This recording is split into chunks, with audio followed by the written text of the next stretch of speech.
live and on all our social media handles. We're joining you on TV. Coming up on the Pulse, April once again exposes cracks in Ghana's power system, this time triggered by a fire that ravaged the Akosombo substation, knocking out roughly a quarter of the country's electricity supply. This afternoon, we tracked the recurring pattern for the 10th consecutive year and asked the hard question, why does April keep pushing the grid to the brink?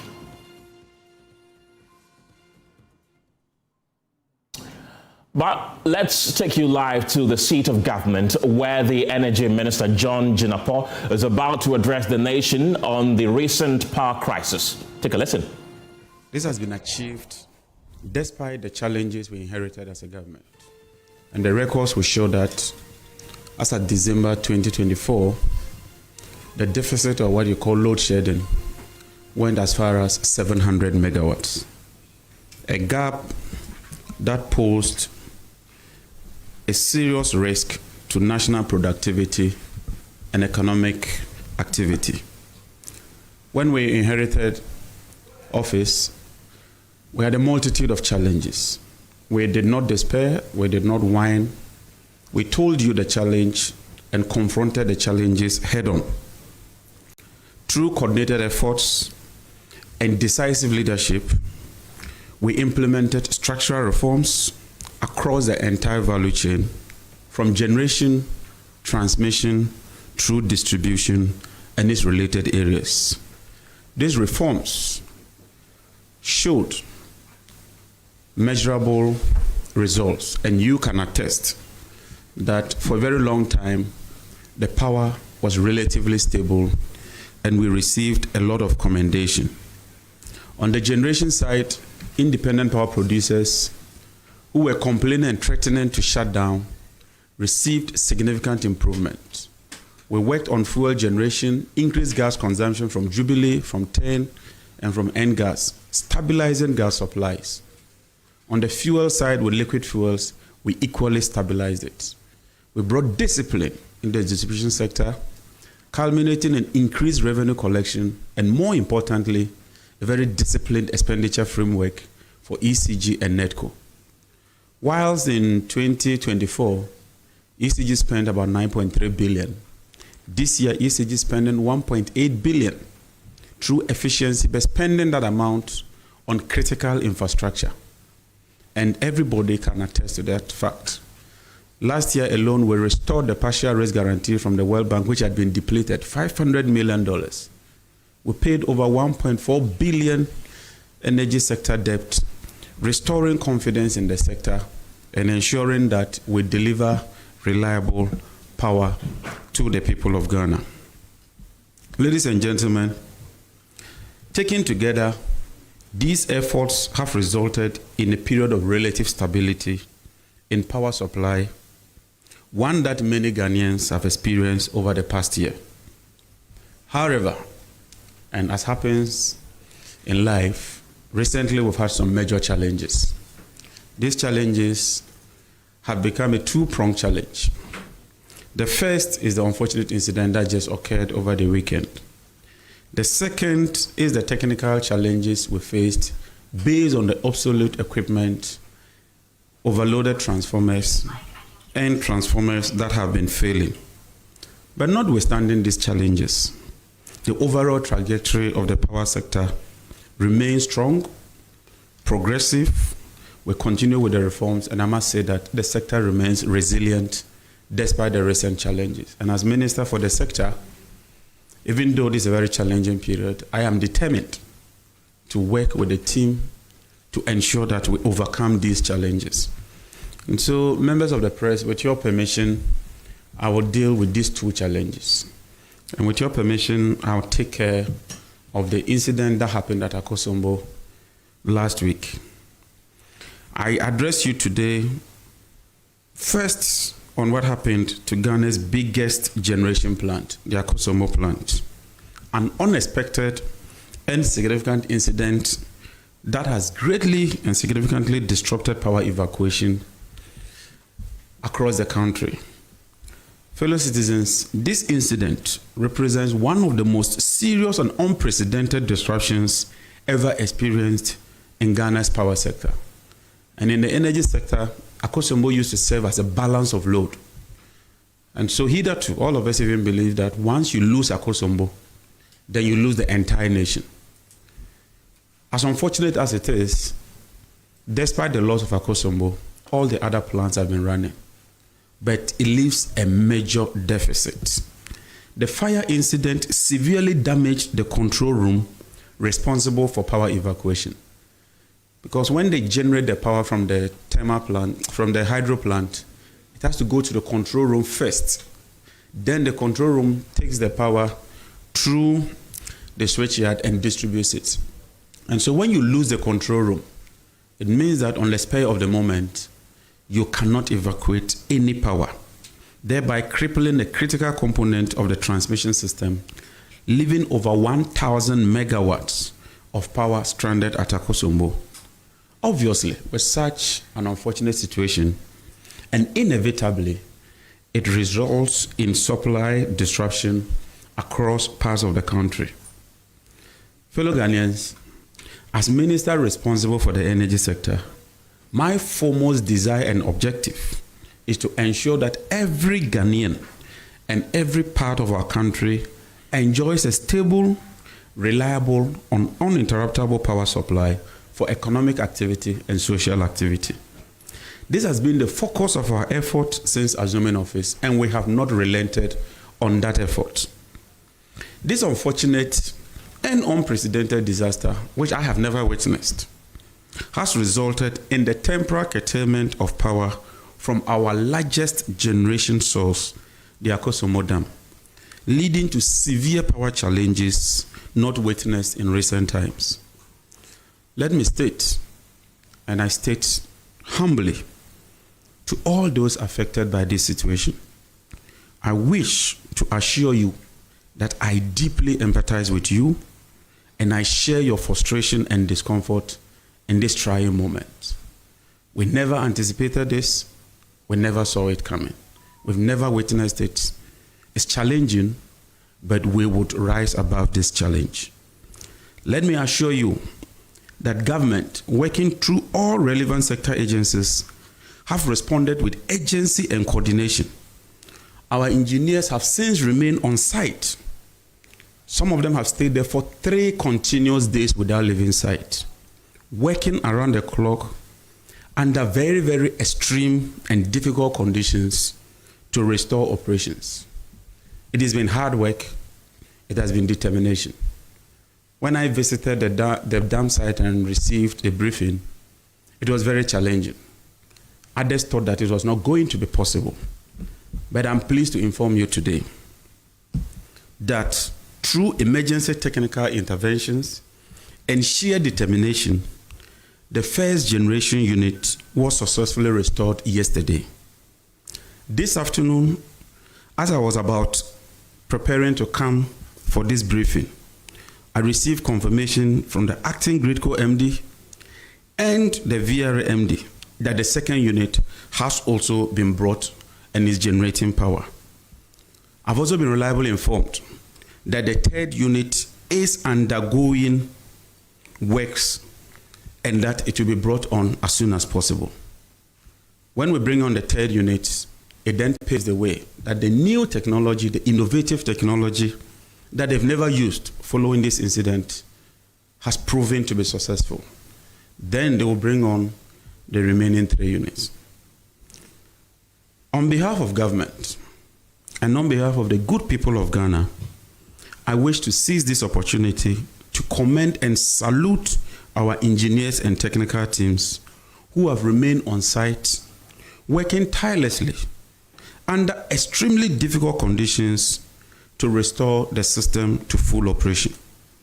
Let me tell you that your dedication, your professionalism, and unwavering commitment in the face of these daunting challenges and situation is truly, truly commendable.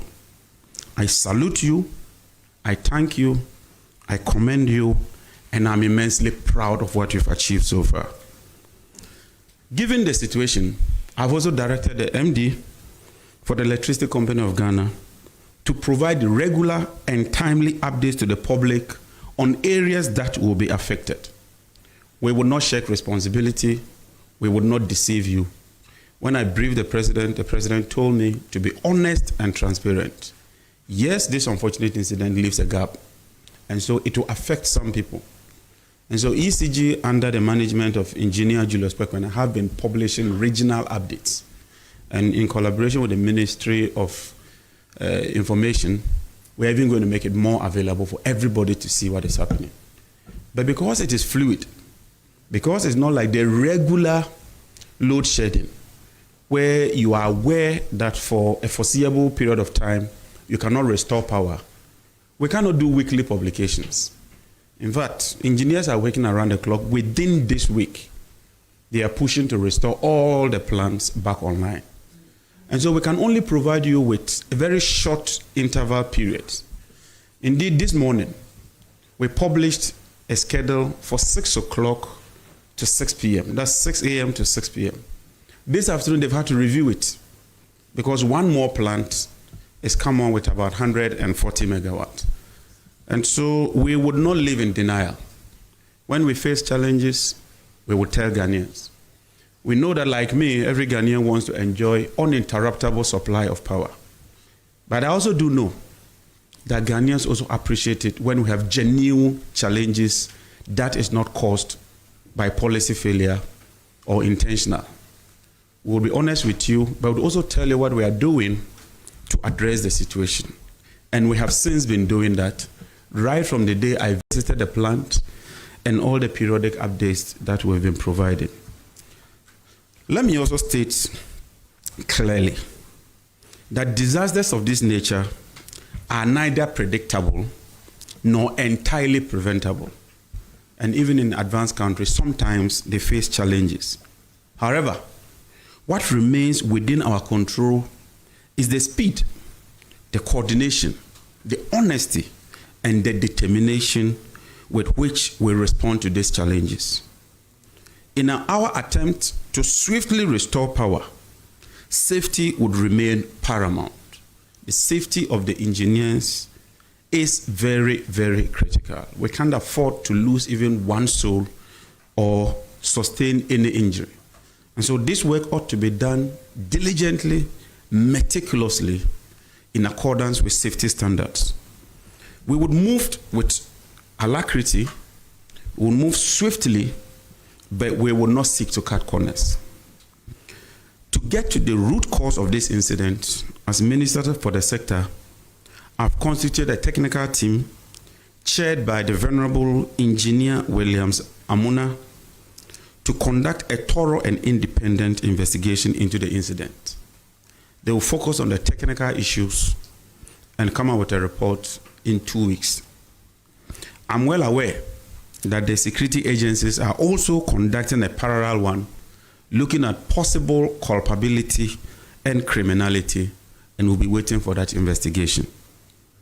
Let me assure Ghanaians that we remain fully committed to restoring normalcy within the shortest possible time. I've been briefed that the engineers are working around the clock this week, and I intend to visit them this night to thank them and encourage them. I wish them the best of luck, and I know they can rise to the challenge. And from what I'm witnessing, the engineers have indeed shown that they can do it. Thank you very much. Let me now deal a little bit with the few pockets of distribution challenges that we face. Many transformers across the country are becoming obsolete and overstretched due to increasing demand and years of underinvestment. In about 10 years, our demand has doubled. In fact, when you look at the record, it has more than doubled. What it means is that we have to increasingly invest in the sector.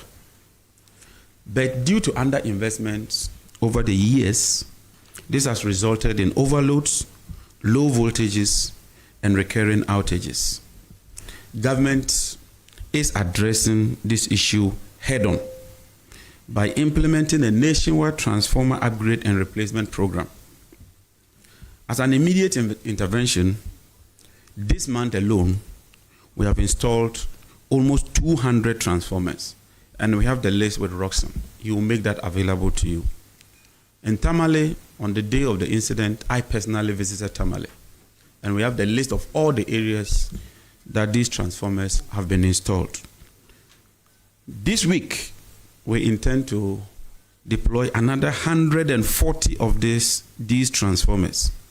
In all, we seek to deploy 2,500 transformers to improve supply reliability and improve the voltages as well.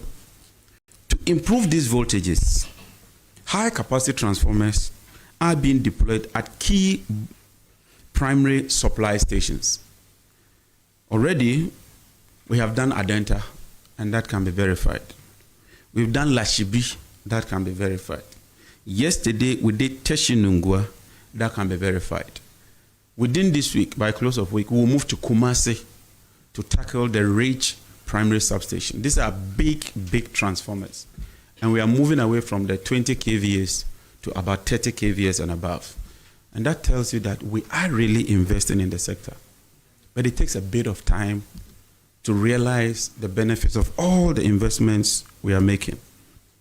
The Ghana Grid Company is also preparing to commence critical transmission reinforcement works in Kumasi in June. And what we've decided is that we should allow the World Cup to pass. After that, we'll zoom in to do the transmission works. We're also working on some distribution lines, and Avensis will move to Kumasi this very week to commence work on the distribution lines. To further strengthen the system in Kumasi, Senate Energy Limited is airlifting a critical component which is expected to arrive here tomorrow and will be transported to Kumasi to further strengthen the generation network in partnership with Gridco. And so let me assure you that we are confronting both immediate disruption and long-term structural weaknesses within the ECG and NETCO operational areas. We inherited a challenge, but we are determined to address that challenge, like we did with the fuel issue, with the generation issue, with the IPPs, and all the other hydra-headed problems that we encountered. We are restoring what has been disrupted. We are replacing what is not fit for purpose, and we are determined to build a stronger, more resilient power system for the future. We remain fully committed to delivering reliable electricity supply to every Ghanaian. This experience you are going through is transient, it is temporary, and I assure the people of Ghana that we shall work around the clock to restore normalcy and improve the sector. Thank you very much, and may God bless us all. I'm most grateful. Thank you very much, Honorable Minister for Energy and Green Transition, for that crisp and well-created briefing. Well, at this stage, I know that there are many questions agitating the minds of media personnel gathered here, and so we would right away open the floor for questions. In the interest of time, please keep your questions brief without lengthy preambles. And as is the usual rubric, we expect that you identify yourself and the media organization you work for.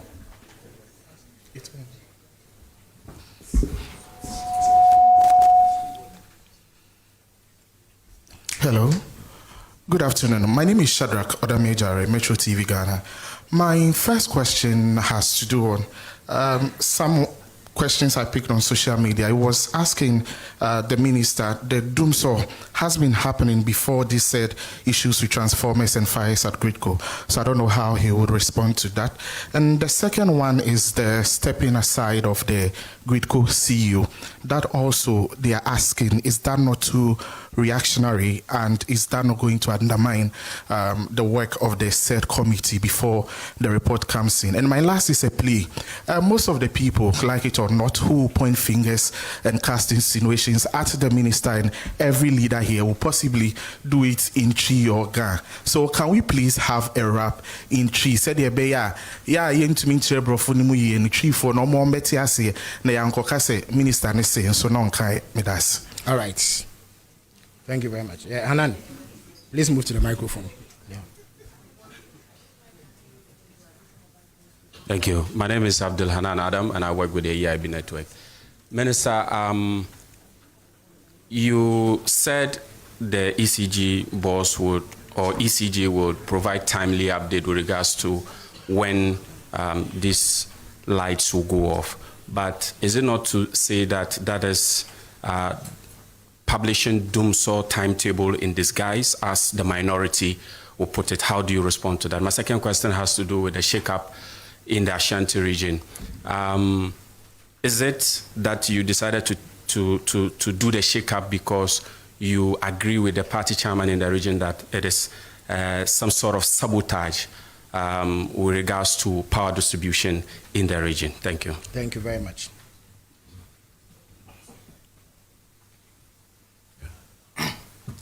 Mark Solagogba from Joy FM, Joy News. I have 3 questions. I don't know if I can ask them. You need to make them snap. Okay, yeah. So the first one, the minister rightly mentioned that we are facing this double whammy of a challenge in the power sector because of one, installation of transformers, and then the fire incident at the Akosombo Gridco substation. Now, I want to find out from the minister, for many of the people who are watching us, they want timelines on when all of this is going to end. I know the minister touched briefly or gave us a time to anticipate that it's all going to end. But many of the people watching us want clear timelines. They just want to see their lights on, and that's their concern. So I want to find out from the minister what clear timelines, can he give. And then the second question, it's a public interest question. I've seen comments on social media that the Gridco boss was actually asked to proceed on leave in April. He was given his letter in February. And that release saying that he's been asked to go on leave is just a face-saving thing by the government. I would love that he responds to that for me as well. And then my third question, what lessons are we learning from this incident? It is a force majeure, of course. We don't have any control over it. But what buffers are we going to create so that another time we have a force majeure like this, consumers and Ghanaians will not face this kind of disruption, in power supply? Thank you. All right. Thank you very much. So you take the last one from Bloomberg, after which you answer. Yeah, Minister, thank you very much. Yeah. My name is Akosombo Moses. I correspond for Bloomberg. Honorable, regards the suspicion of possible arson, is there scope to use AI and security, special security installations around these, even the new ones you are installing, the 30 kV and what have you? Is there scope to use that and also to monitor for subsequent events when they happen? 2, regarding 1,000 megawatts that you said we have lost, can you put it in size and scope for us in proper context? For example, what is our total peak capacity or installed capacity or peak demand, so that we can put this rather in proper context? And also, if you're installing new transformers, how is that going to affect our installed capacity moving forward, for just proper context? Thank you very much. All right, thank you. So the minister would answer these 5 questions, after which we take. Thank you very much. Before the incident, you would attest that last year the power supply was very, very stable. Indeed, we received a lot of commendation following the generation stability and the supply we had. This current challenge came up around February, March, when we started moving into the heat, and some of these old transformers, in the heat of it, you begin to experience it. So that's a record. What has just happened last week, like you said, it's a force majeure. It's something that you do not have control over. And that ties into the last question. Our peak demand is about 4,350, or say 4,400. So if you lose 1,000 megawatts, that's about 25% of the population instantly suffering or being without power. And so that's quite significant. But like I said, 2 units have been installed so far. The 3rd unit is on the way. And in terms of what you describe as timelines, I said the engineers have set an ambitious target that within this week they will restore. Transformer replacement, we have a first 3-month program. So in the next 3 months, we're going to do an emergency crash program of installing transformers. Then the next 6 months, we'll move into another phase. Then 1 year, we'll just be doing regular upgrades. And so in terms of specificity, when it comes to timeline, that is stepping aside of the GridCo MD. Yes, I visited the site, I think on Friday. And after receiving the briefing, I was convinced that he needed to step aside. It's in his own interest. You just spoke about conspiracy theory, all kinds of speculations and accusations. In fact, it helps him that when he steps aside and we conduct an impartial investigation, and it's done without prejudice. If you look at my letter on Friday, I stated that without prejudice, I've directed as minister that he steps aside. That is different from taking your normal leave. This is not a normal leave. If it's a normal leave, you can choose to come back. It's a normal leave. We can recall you and say that forgo your leave because we need you, especially in this critical moment. This is a ministerial directive, and so shall it be. Timely updates on when the areas will be affected. We've been providing that. In the past, sometimes we tend to try to dribble and deceive the people. You can't deceive the people forever. There are people at GridCo who will speak to the other party. It's not everybody who will be aligned to the government in any organization. And so when you are shedding 700 megawatts, and in the past you pretend and tell the people that you are not shedding load, the people know. People are discerning. And so President Mahama has directed that when we have challenges, let's admit it and tell the people of Ghana. And in this case, when you have a major fire incident, which has gutted your whole control center, which impacts not just Akosombo, but it also impacts the Pong Dam, because it's below the Akosombo Dam. It's a major incident. But we wouldn't throw our hands in despair. We are determined to work day and night. And that is why I give the credit to the engineers. Wonderful, powerful, strong, committed engineers who have adopted a new technology never used to resolve this challenge. And I really commend them. Shake up in Ashanti region and Ashanti regional chairman. For your information, the MD did the movements even before the Ashanti regional chairman gave the information. And you can confirm from the record. Check the date he granted that interview and go and check the days the letters were dispatched. It is to ensure operational efficiency.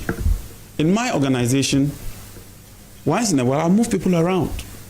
It's just to move strengths around and ensure that we achieve our overall objective. And so when we need to move people around, the MD has my blessing to move people around, aimed at ensuring that we bring about improved efficiency and responsiveness. But let me state, and some people have talked about sabotage, irrespective of your party, irrespective of your religion, irrespective of your tribe, you owe it a duty of care to Ghana to serve it.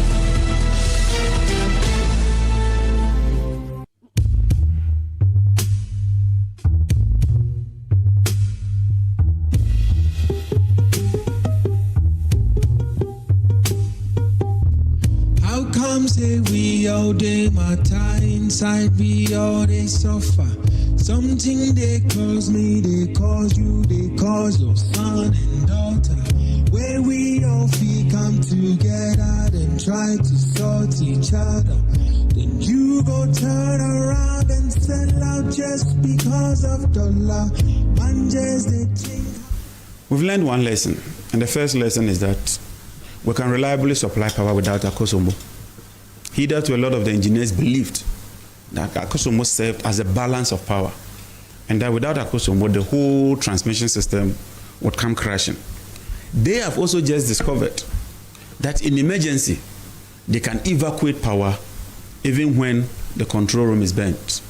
And what they've done is to go around the control room and use high-level technology to inject power through the switchyard to Tema and redistribute the power. And I find this novelty highly commendable. Ghanaian engineers, I'm proud of you. The next lesson is that we need a minimum of about 1,200 of redundancy. Because your next biggest generation plant, you must have its equivalent and above. Because in the past, we've seen the Akosombo failing through the dam drying up, hydrology, and sometimes some challenges. Now, the reality is that we lost the entire Akosombo plant. And in my history and my training in the energy sector, I've never heard this, that you lose the entire Akosombo plant.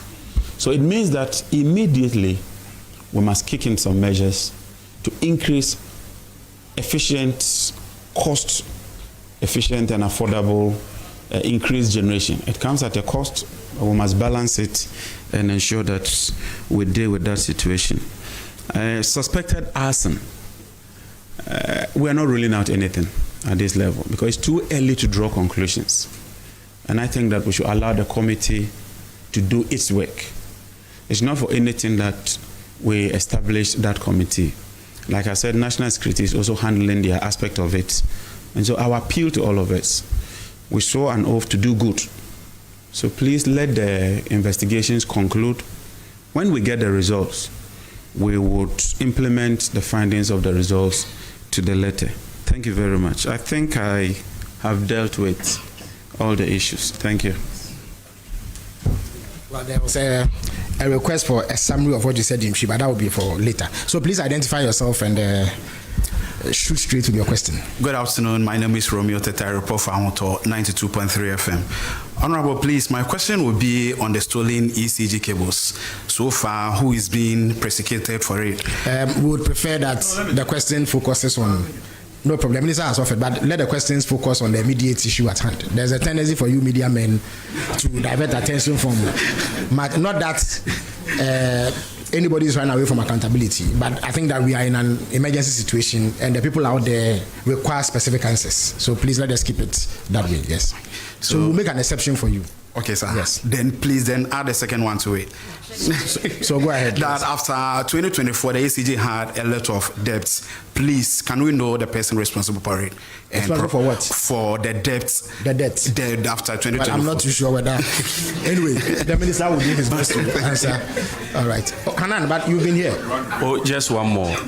Minister, just recently when the Iran US war happened, government intervened to cushion Ghanaians. In the face of this, are we to expect that you would intervene to ensure that Ghanaians have respite because lights are going out, people will have to buy fuel to power their generation and all that? Are you considering that? Thank you. All right, thank you.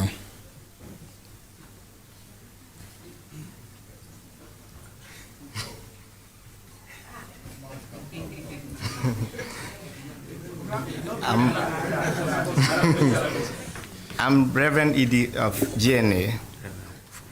My question is Ghana going nuclear in terms of power production?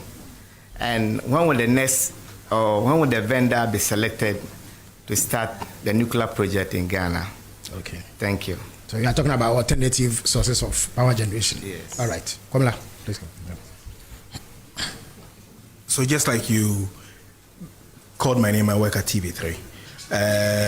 First, was the Akosombo facility insured? And what is the status regarding insurance of the various energy installations we have across the country? Then two, we have had in the past, somewhere 2024, the past administration said that they were doing Doom CSA. What is the situation as it stands now? Is it Doomsaw or is Doom CSA? I'm not too sure that we are keen on sloganeering. No. It's not about this sloganeering though, yes. But it is what exactly the situation is, because there was the justification in the past that they needed to put the light off and then fix what the problem is. Well, I believe the minister has explained, but he will reiterate it for you. Yes. Yeah, as for that. All right, thank you very much, Mr. Minister. My name is Patrick Asford Boyd, Radio Good. Briefly, I just want to find out, until recently, when we engage or the country has started experiencing this energy crisis, the people of Water Region and Uti have been complaining about low currents. If you'll be able to let us know what is the situation now. And also want to find out, even though rehash about the reload or the load shedding, I just want to know the communication strategy that the ministry has in terms of educating the public on this current situation. Thank you very much. And I might add on behalf of the people of Ashanti that the minister reiterates the specific problem in Ashanti and what is being done to address it, because the issue of water has come up. Yes. Good afternoon. Akosia, you have the floor. I am Akosombo. I work with Ghana's most reputable brand, City FM. So, Minister, my question is simple. I want to know when last the Akosombo substation facility was inspected under your watch, in terms of when did it go through safety checks? All right, thank you. So, Max, I'll give you the last word for this round. Do we have any other questions? Okay, all right. Yeah, so we'll take a third round because it's a special session today, yes. So the minister mentioned that some units are back on stream. I want to find out what percentage of the 1,000 megawatts that they lost, what does it represent? The units that are back on stream now, repeat it. How many megawatts of what we lost is now back? He said it already, but we'll repeat it for your benefits. So let's take this. Is there any other, please? Okay, so this, okay, you can come back. So you will be the last questioner for today. All right. All right, so my name is Belinda Nkwanta. I'm with Wezo TV. Now, I'd want to ask the minister, given the scale of current disruptions, what is the realistic timeline for full restoration of stable, uninterrupted power in our communities? I believe someone asked that question, but it's good that you've emphasized. Because yesterday I had light out twice. All right. We apologize profusely for that, but the minister would answer your question here. So, Eko, you have the last word. Thank you. Minister, I indulge your waiver to do something upstream because it's all related. We noticed that on the back of the energy transitions and what have you, investments in that sector seem to have suffered or gotten some dwindle. Government said it's going to make the place quite exciting. Which sector are you referring to? That is the upstream oil and gas sector, where government was supposed to give better fiscal regime to encourage more investments. This will translate into more power and what have you, given that we have our second Atwabo plant supposed to be in the offing. What is the update on that, and have we gotten any interest beyond the fact that Lukoil and the rest were all interested in coming back? Can you update us on that? Thank you very much. Because of your organization, I would permit that question. Thank you. Yes. All right.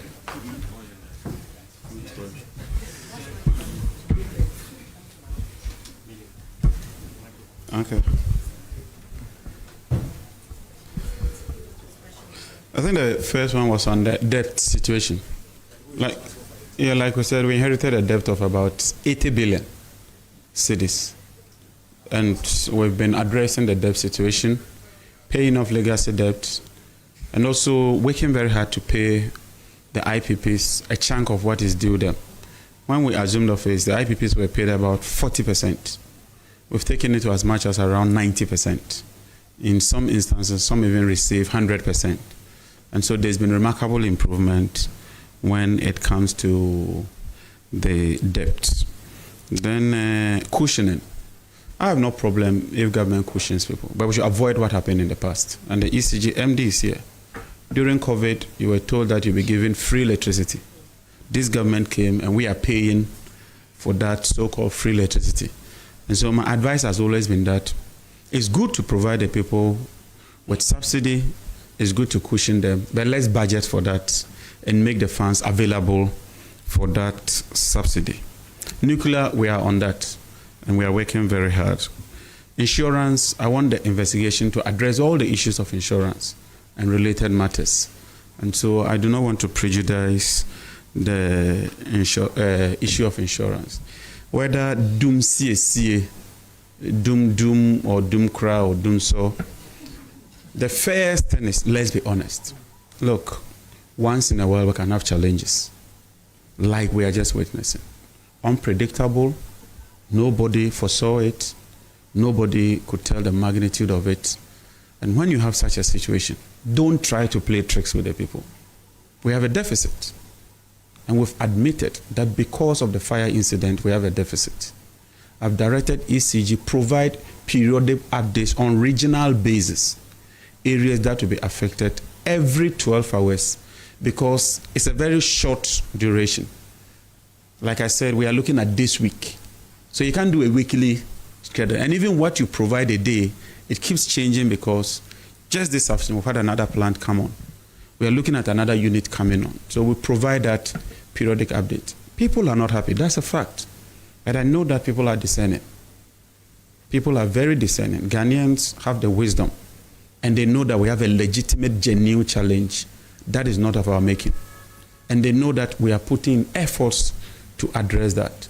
That is a better approach than telling the people that you are engaging in doom CSA. Volta region, we have a peculiar problem that we inherited. We operate 161 kV lines, 275 kVA lines, and 330. That section that you are talking about, they do not have any of these lines.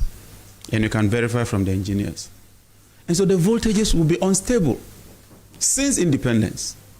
But we are not just complaining. We are finding solutions. We've worked with Gridco.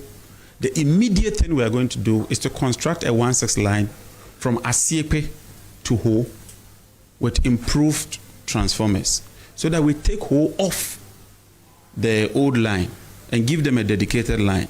Ho is a big consuming area. So when you take them off and you give them that dedicated line, the remaining smaller towns or communities would see a boost in the voltages.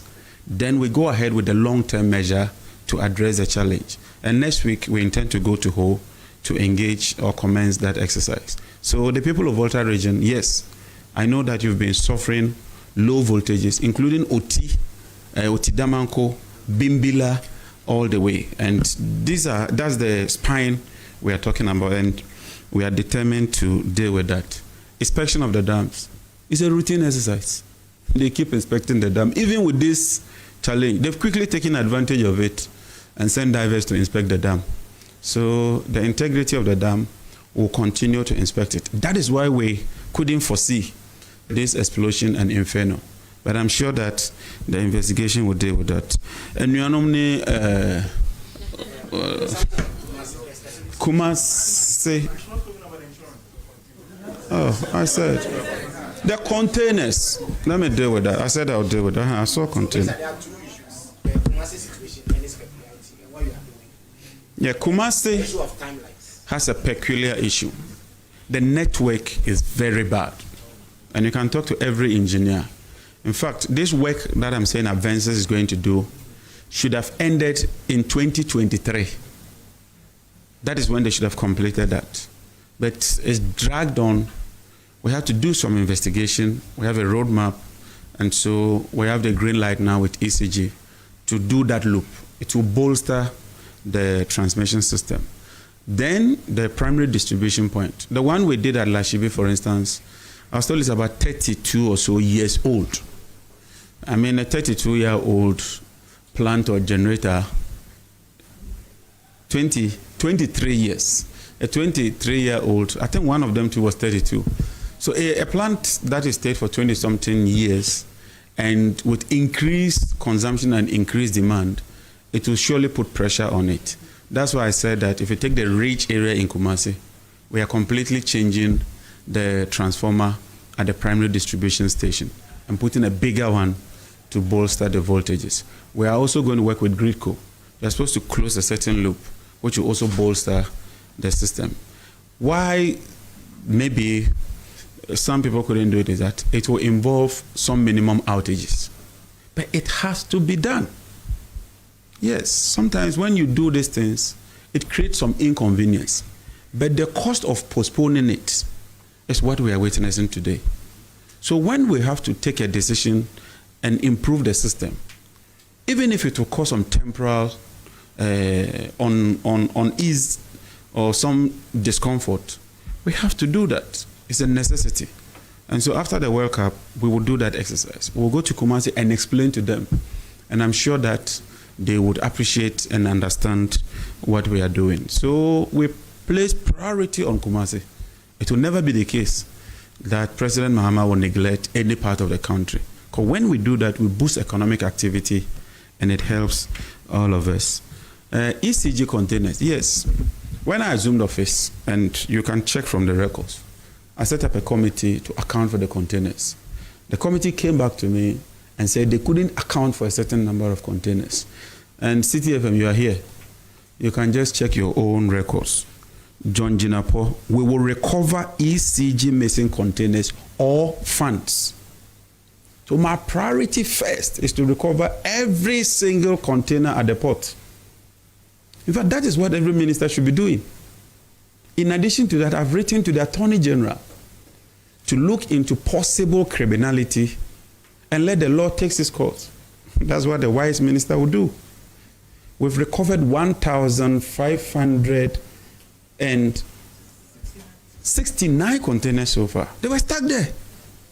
And yet, ECG was buying the same containers and they were getting stuck there. So my vision to recover the containers remain unchanged. After we've recovered all the containers, we'll reconcile the figures with their manifest and with all their procurement. And if there are still challenges, we'll make that available. So we are really on course and we are doing what is needed, what is needful, and we are focused on that. Thank you very much.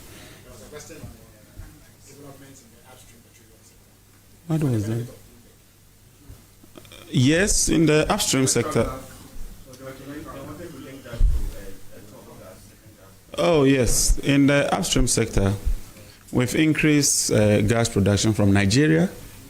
We've increased gas from ENI. They're doing around 210. Today they are doing 280. 280. Nigeria, they were doing about 70. They're doing about 100. Jubilee, they've gone to about 130. I mean, that's significant.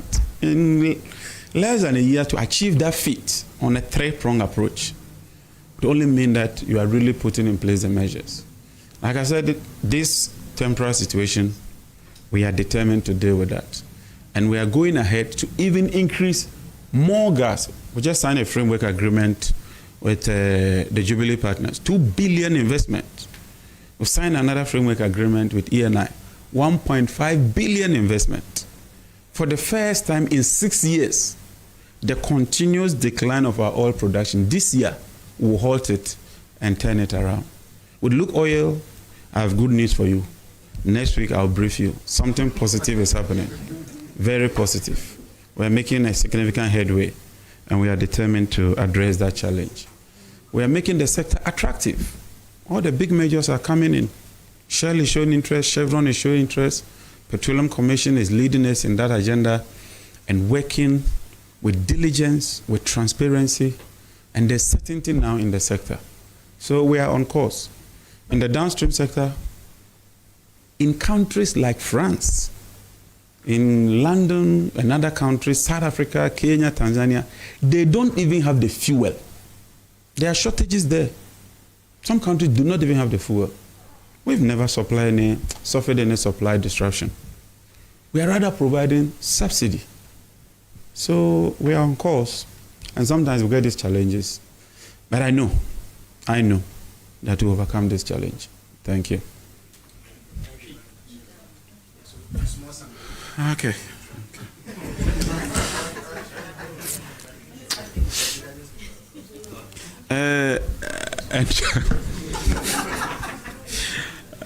And you know, at for with the Madam Sibebre, and your friends and children for Ghana for Nina na Atrenchem Kessie, a 2 year and annually. You've been listening to the Minister for Energy, John Jinapo, updating the nation on the recent power crisis. And if you missed the beginning of what he's been saying, let me briefly run you through some of them. He says that over 1,000 megawatts of power is now stranded after critical system failure, which has triggered nationwide power outages. He's also talked about the fact that 2 generation units are back online after that power outage at the Akosombo substation, with a third expected soon as engineers are working around the clock. And he says that government will promise Ghanaians transparency and has admitted outages will persist as the situation remains fluid. He says that they are adamant to release a timetable because the situation is fast-paced and keeps changing every moment in time. He says that there's an independent technical team and security agencies who are investigating the cause and possible persons culpable for that. And also he's been talking about the aging transformers and the years of underinvestment, which he has blamed on the demand, which has doubled. Says that government is rolling out nationwide upgrade plans. Those are some of the things and measures that he's been saying. He says that now we are generating power without relying on Akosombo. He says that we've lost the entire Akosombo plant. And he says that the issue in the Ashanti region, Kumasi in particular, is that the network there is pretty bad. That's a summary of basically what he's been telling Ghanaians at the Jubilee House. Let's go on to Zoom right now and speak to Kofi Queening. He is an energy economist. Kofi, welcome to the program. You've been listening to the minister since he started briefing the press. What's your first impression about all the things that he's been saying? Unmute your microphone so we can hear you.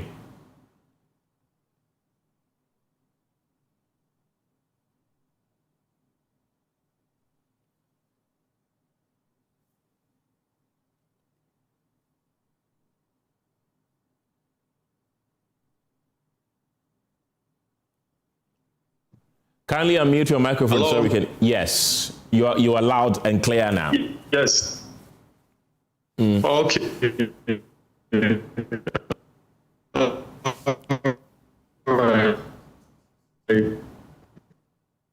Good afternoon to your listeners, viewers as well. Right. He has. Yes, and he has explained whatever transpired, and that has informed what situation that we were going through. But I was thinking we could get, in terms of timelines, that will make people prepare and plan, especially industries and other residential areas, because if you are not certain, that is a big challenge to the Ghanaian. Because if you don't know what's going to happen, because you are not sure whether the engineers, what they've done is going to bring you results, or you doubt a bit. So because of that, you can't give time. Then there is a problem. I'm thinking that the minister should go to the drawing board again and get proper timelines that will inure to the benefit of Ghanaians.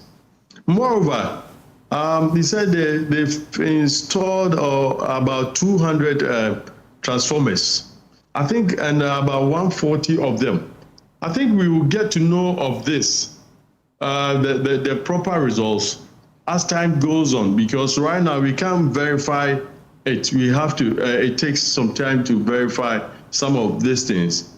All in all, I think the engineers, we must commend the Ghanaian engineers for doing a huge job within the shortest possible time. But what I think it should happen, or the nation will benefit, is during the 2026 budget, specifically page 117, I think, it came up that government is going to build about 1,200 megawatts by using gas. And it was supposed to have started this year, but we are in second quarter. Nothing has started. So I will urge the government to just speed up, because if you are not able to do this by 2030, there's going to be a huge ramification for the Ghanaian, especially industries and residential houses. So I think we should just go ahead and do what we promised in the budget and make sure we achieve those results. Because if you don't do this, and looking at what is happening around the world, the volatility of the oil industry, then it will happen in another form and we will be found wanting. We don't know what might happen again. So I think government should look at that. Also, during the same period, I think they have an issue with ECG. They wanted to privatize some part of it. I think they should go ahead and engage the Trade Union Congress and be transparent so that there will be trust. The whole thing is because there's lack of trust sometimes between the TUC, organized labor, and government. People sometimes doubt whatever they are going to do. If you bring them on board and they all agree that this is the way forward, then I think the privatization part of ECG will inure to the Ghanaian. For instance, if you look at billing of an invoicing of our bills now, you realize that there's a disconnect between how we are able to acquire meters and how they are able to collect the bills. So if let's say you zone the country into 16 regions or whatever, and try to get the private people who solely be using or be doing invoicing or billing with the tacit support of the Trade Union Congress, so that people will know that they are not going to lose jobs. People will give you. We just have to be transparent. That is what I'm thinking. It will help us at this point in time. Well, Kofi, the minister failed to give timelines because, according to him, the issue is very fluid and he doesn't want to give any specific timeline that this is going to end, and it gets to that point and it doesn't end, and Ghanaians get disappointed because already he's admitted that 1,000 megawatts of power generation has been wiped off as a result of that fire that gutted the Akosombo substation. Looking at the power generation that has been wiped off from our national grid, how long do you think this issue is going to persist for?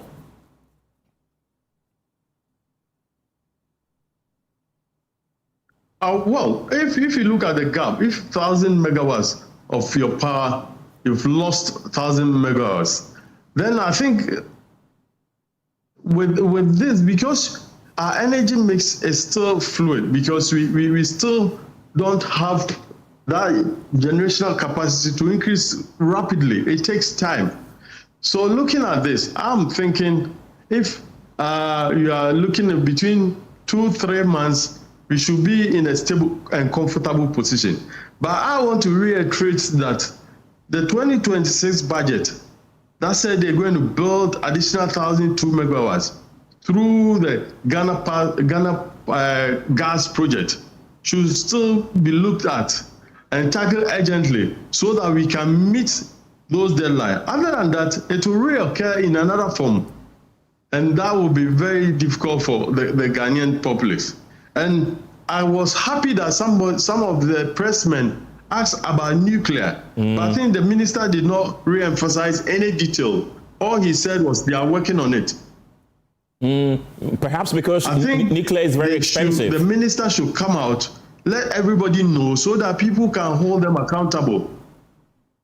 Yes, but we are looking at, as you speak, we are looking at the long term. We always prepare and do things. You know, Ghana, for instance, I think we want the short-term problems. We try to get answers for the short-term, but not long-term solution. Because if you look at the rate at which urban area is springing up and factories are trying to spring up, it will catch up with us very, very soon if you don't do anything about it. Nuclear, the reason why I'm re-emphasizing on nuclear, it takes time and it's expensive. So why don't you give us timelines, let's say the next 15 years? As you speak, in 2015, the Egyptians signed an agreement with a Russian power company, the Rosatom, and they are building 4,800 megawatts of nuclear in Alexandria, Egypt. And if you look at this thing, it's going to supply about 10% of North Africa's energy mix. As you speak, in Ghana, for instance, when people are realizing that fuel is not reliable and it's expensive. Right. So if you look at our vehicles, a lot of people are going to electronic vehicles, that's EVs. In Africa, we are the 4th country. If you take Ethiopia, South Africa, and Kenya, Ghana is the 4th country. What are we doing about it? I think PRC is working on it about tariffs. So definitely the demand for electricity is going to go up, and Ghana is very hot. So people will switch on their air conditioning anyway. So if you don't think about the long term and do something drastic, because with nuclear, the price will be stable and we are short of getting the right mix. And if you don't do that, and we depend on nature, like what Akosombo has disappointed us now. If you look at the water bodies across this country, the only grade that we can get, it will be mini grades. We can't get anything bigger than Akosombo. So we have to start looking at the renewable by thinking about nuclear, which is massive, and other wind power, solar and biomass or something. That is something that the country can be perpetual in terms of how our energy will work. Kofi Into-Quaini, thank you very much. He's an energy economist. Away from energy, police are investigating an escape from the Adabraka police station after 6 suspects reportedly broke out of custody last night. Authorities say 3 of the escapees have been rearrested, while an intensive manhunt is underway for the remaining 3 suspects. My colleague Ramat Bashir joins us live from the regional police headquarters with the latest update. Ramat, what more are the police saying about how the 6 suspects managed to escape? Office units of this place, and we earlier on visited the Adabraka police station, where reports came in that some suspects have allegedly escaped the Adabraka police station. So we tried to engage the commander there, and then he tells us that yes, he can confirm that 6 suspects were escaped and they were able to rearrest 3 of them. However, they are still in search for the remaining 3 who are still not been found. So we also came to the regional police command to engage the public relations officer, Madam Juliana.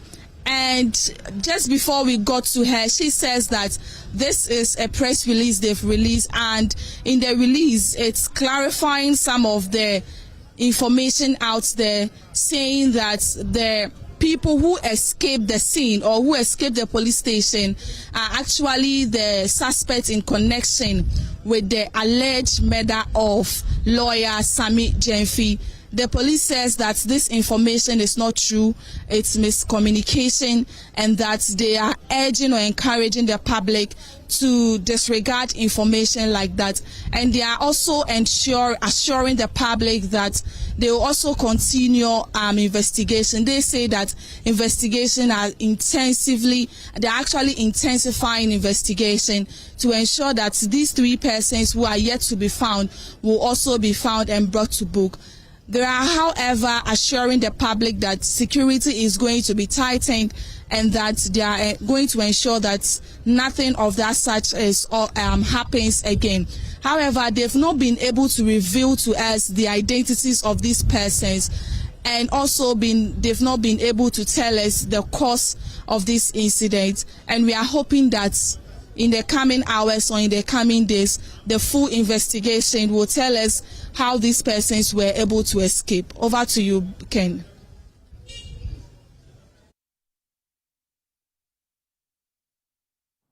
Well, that's my colleague Ramat Bashir there. This afternoon, the Minerals Commission is defending its decision to revoke the mining lease of Adamus Resources Limited over what it describes as blatant illegal mining activities. According to the Commission, the company unlawfully assigned portions of its mining rights and carried out operations without the required authorization. Speaking at a press conference in Accra, Chief Executive Officer of the Commission, Isaac Tando, revealed that investigations uncovered what he described as systemic and flagrant breaches of Ghana's mining laws, making it necessary to hold the company's operations. Following a routine inspection and investigations conducted by the Inspectorate Division of the Commission, it was established that Adamus Resources unlawfully assigned portion of its mineral rights to third parties without prior ministerial consent, in direct breach of Section 14 of the Minerals and Mining Act 2006, Act 703. The investigations were supported by pictorial evidence and on-site inspection across multiple concessions operated by the company. The findings disclosed systematic and flagrant violation of Ghana's mining laws, prompting the Commission to recommend the revocation of the company's mining leases and the prosecution of the company and its directs under the Minerals and Mining Amendment Act 2019, Act 995.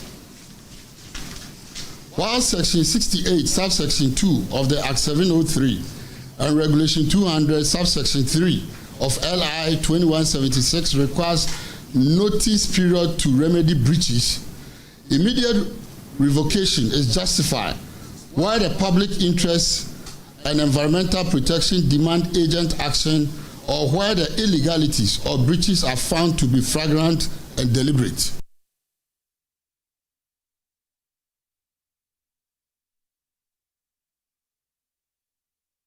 He further stressed that the government's action was taken purely in the national interest, insisting it was neither arbitrary nor influenced by politics. The Commission is of the considered view that the serious and deliberate violation of statutory and regulatory obligation by the company, as documented by the Chief Inspector of Mines, provides compelling and lawful grounds for the Honourable Minister to terminate the mining lease of Adamus Resources under Section 5, subsection 5 of Act 703, forthwith as has been done. Ladies and gentlemen of the press, this decision was neither arbitrary nor politically motivated. It was a lawful evidence-based action. It was lawful evidence-based action taken to protect Ghana's natural resources, environment, and public interest.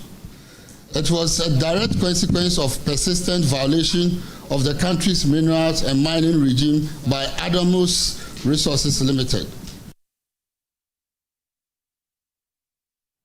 We've also been hearing from Adamus Resources Limited, who have rejected claims. It says that it did no wrong, and we are projecting excerpts of that particular statement on your screen right now.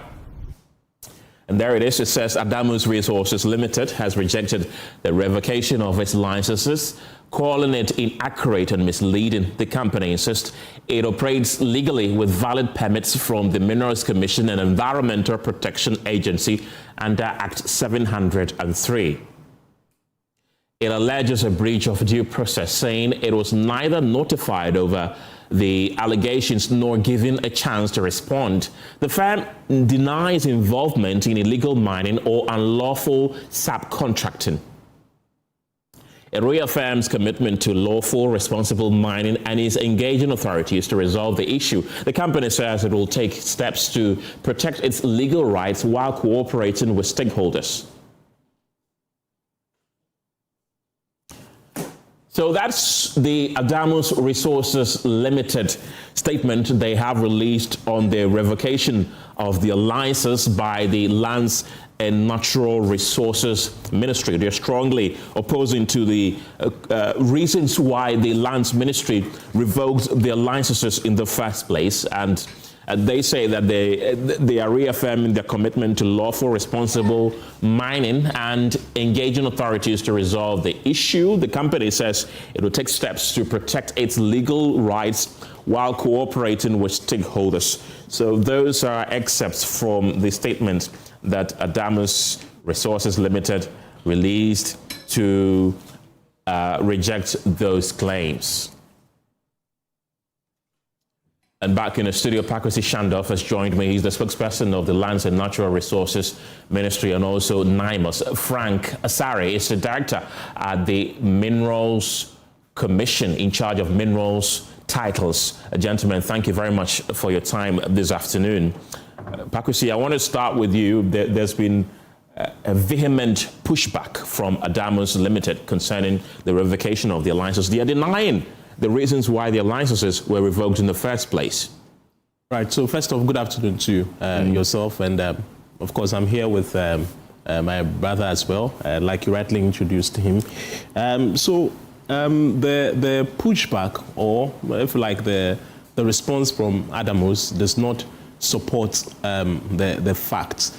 Now, before the ministry or before government undertakes the exercise of revoking any license, there is always the concern for due diligence, because in revoking a license, recourse is given to all the possible implications. Indeed, if you went ahead to revoke any license without recourse to due process, you might find yourself in waters that you are not very comfortable with. And so due diligence was done in that particular respect. Now, the nature of the due diligence that was done in this instance had to do with the fact that the Inspectorate Directorate of the Minerals Commission, consistently that particular outfit embarks on routine monitoring and evaluation across the length and breadth of the country. So that particular division embarked on that venture. In the case of Adamos, it started first at the regional level, that is the Western region. And so a thorough investigation began around, that particular site, after which they submitted a report. Now, after the initial report that was submitted, the minister had cause to commission an additional fact-finding report at the national level, all to validate the claims of Adamos's errant operations. So it was after this particular report or this fact-finding mission that it became apparent that the operations of Adamos was not in tandem with the applicable mining rules and regulations, subsequent to which the minister upheld the recommendation of the Minerals Commission. Now, if we look at the response from Adamos, you see in particular that they are indicating that they were not given time to, as it were, respond to the specific concerns. But if you study the laws that govern mining in our part of the world properly, it is not at every point that an offender, so to speak, will be given an opportunity to, as it were, have their say. All right. If the violations are grave, if it is very apparent that they were deliberately orchestrated, normally in such instances there are no room for any remedial measures. And in the nature of this particular case, that is what became apparent following the fact-finding report. And so, if I may, just let me touch on some of the violations briefly. Okay. It was clearly apparent that the outfit, Adamos Resources Limited, had unlawfully assigned portions of its mineral rights to third parties without obtaining prior ministerial approval. Indeed, if you are given a mineral right and you wanted to transfer or make any adjustment whatsoever to it, you would have to, in writing, write to the minister, address it to the minister, seek express ministerial approval before you proceed with that arrangement. In the inspection that was done, it was apparent that Adamos had, however, ceded parts of its concession to, other contracted parties to be engaged in mining without recourse to this provision of prior ministerial approval. And so, looking at all of this, plus their polluted mining practices and the totality of the degradation, it became apparent that, look, let's go ahead and cause the revocation, and that is where we are now. Right. I'm looking at the statement that the Ministry of Lands and Natural Resources released to that effect, and portions of it read that the illegal activities resulted in significant environmental degradation, including land disturbance and damage to ecosystems, posing risks to water bodies, public health, and community livelihoods. In essence, you're saying that they engaged in galamsey, illegal mining. Absolutely. Why are they walking free then? Because illegal mining is a crime. Of course. So if you look at, the statements in totality, including the address by the Minerals Commission today, you realize that the Minerals Commission had indicated that the revocation is, as it were, just the beginning of the process. Mining illegally, galamsey, is a criminal activity. The license or the lease has as of now been revoked. The next step would be the prosecutorial conversations. That is the relevant criminal charges. And so it is not over because, yes, like you're saying, you're right. If you are caught engaging in illegal mining and there is evidence to substantiate those claims, prosecution would commence accordingly. And so we are not over. It's not done. It's not the fact that because the lease has been revoked, that is the end of the story. Prosecution should follow soon. Let me bring in the Minerals Commission. What does your preliminary investigation into the activities of Adamos Resources Limited tell you? Good afternoon to you and good afternoon to your cherished viewers. So, Minerals Commission by law is mandated to regulate all mining activities in the country. So we have the inspectorate division, which does monthly, quarterly, and yearly investigations, or as it were, goes to these mining companies to see to it that they work in accordance with the law. So it is not just an event. The inspectorate division has been doing so, and in so doing, by our investigation, it became obvious that Adamus Resources Limited had contracted a third party, had given a mineral right to them, and the operations they were doing. So, by law, we have the Minerals and Mining Local Content Participation Regulation, LI 2431. So, mining companies in Ghana are now allowed to use contract mining other than owner mining. So, you can grant a contractor to do the mining for you. In so doing, when they do mine, they bring it to the process facility of the mother company.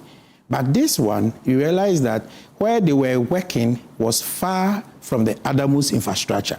And when we are giving a mining concession, the chief inspector of mines, you have to submit where you call the mining operation area so that it is certified by the chief inspector of mines. When we also conducted the investigation, we realized that where they are having the operation is not part of the Adamus mining operational area. And I know that from the statement, if not asked yet, they make the claim that they were not notified or they were not heard. That cannot be the case, because when the inspectors go on site, the first point of call is the general manager of the mine. The general manager of a mine is the liaison between the mine and the government. So every chief inspector of mines who goes to every mining company, if the general manager is not available, he has someone who will be, as it were, delegated to stand instead of the general manager. And we can confirm that both when the regional team went, the chief inspector's team went, they all met the general manager. They had a thorough investigation, thorough discussions. He confirmed some of the wrongdoings that had taken place. The fact that in the Akango lease, there were some excavators, bulldozers that were working, and there were some Chinese who were on site, did not have any any permit to be there that has been given by the Minerals Commission. And the general manager confirmed when they were arrested that indeed Adamus, out of their 4 concessions or the 4 leases, have given 3 to these companies to work. So it cannot be the case that they were not given any hearing. Right. When did you become aware of these illegal activities by Adamus? So, like I indicated to you, the inspectorate division does a monthly, quarterly, and yearly inspection of all the mines. So this is a cumulative actions, some of which we have cautioned, some of which they've been told to correct. But these outstanding ones were issues that borders on statute. So like my brother was mentioning about the fact that they claim that they were not served notice. So section 68(2) of the Minerals and Mining Act 2006, Act 703, talks about the minister having the power to cancel some mining leases.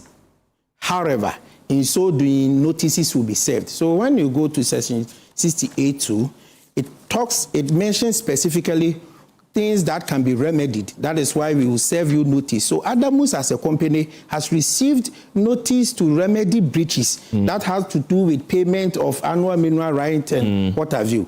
But when it comes to a breach that goes to destroy the environment, that demand an urgent action. In the case of the Republic versus Attorney General the case of Eston, they just simply call it the Eston Kibi case.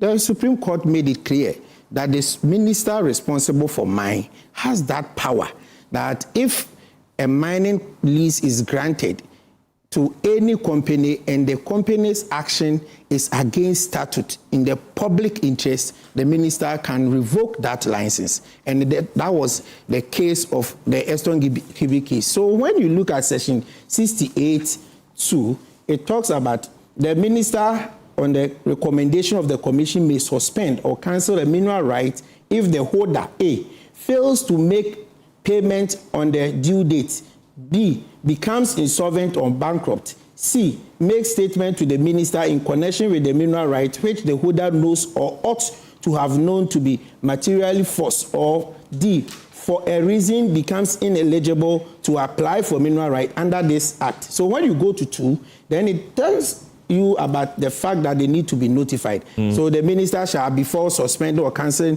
under the.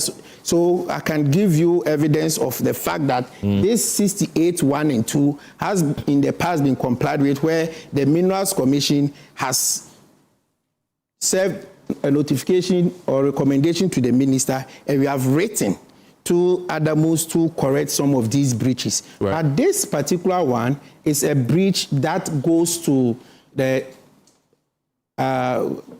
statute being overlooked, environmental degradation, the fact that the same section 14 mandates every holder of a lease that before you do any assignment, before you go into mortgage, before you give a portion of your mineral right to any body, being it a company or an individual, for any form of mining, that mineral right that has been granted you is a mining lease.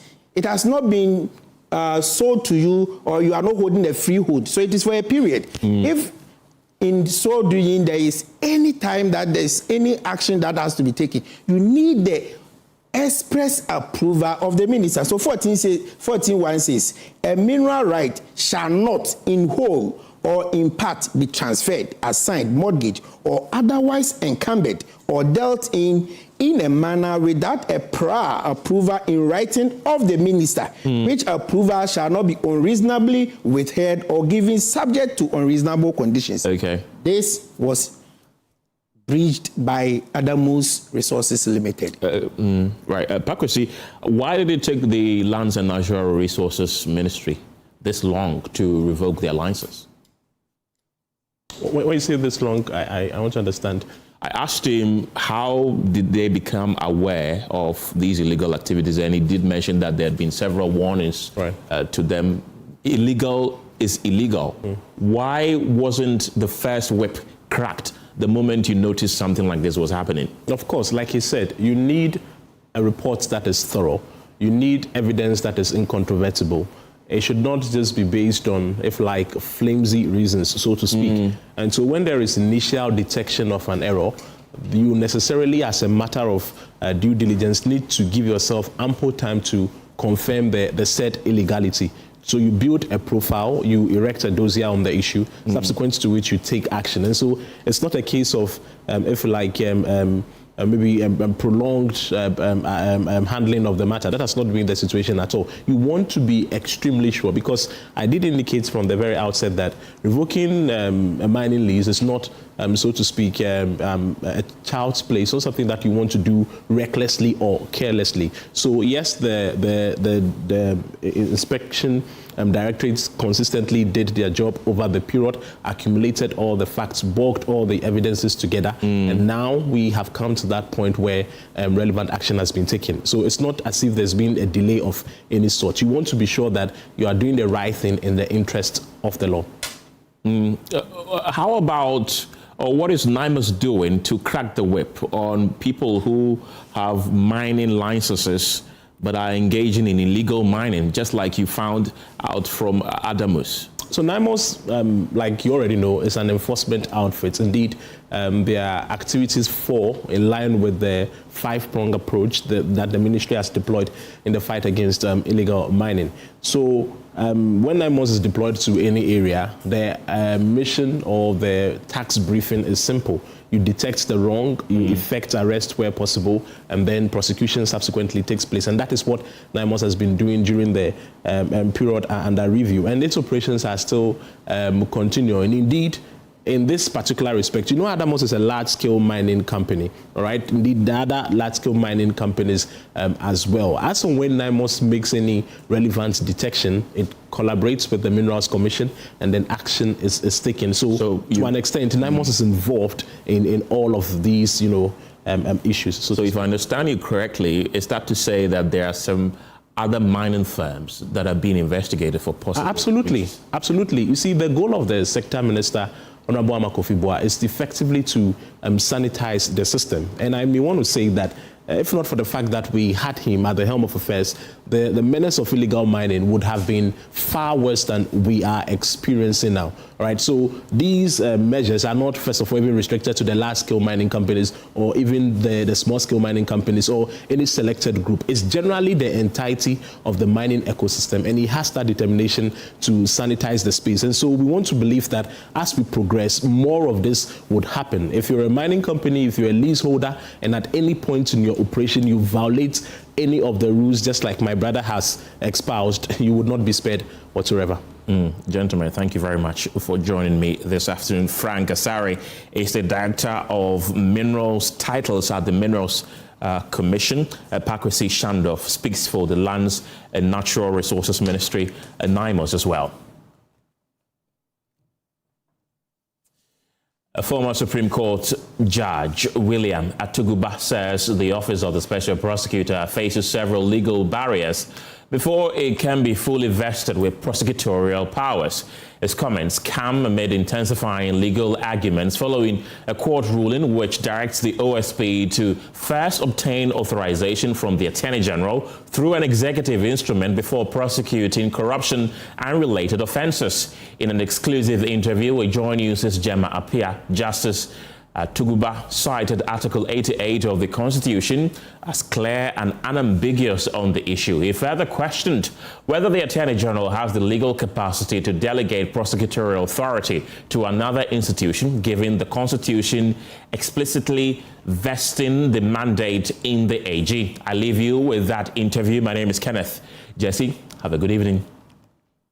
I sit with a former Supreme Court judge to talk about several issues of national interest, particularly the recent court ruling that has got many question the independence, properly so-called, of the Office of the Special Prosecutor.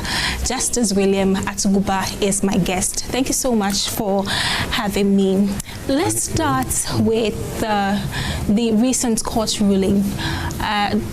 The court said the Office of the Special Prosecutor needs authorization from the AG to be able to prosecute corruption and corruption-related offenses. Legal brains are divided over this ruling. What do you make of it?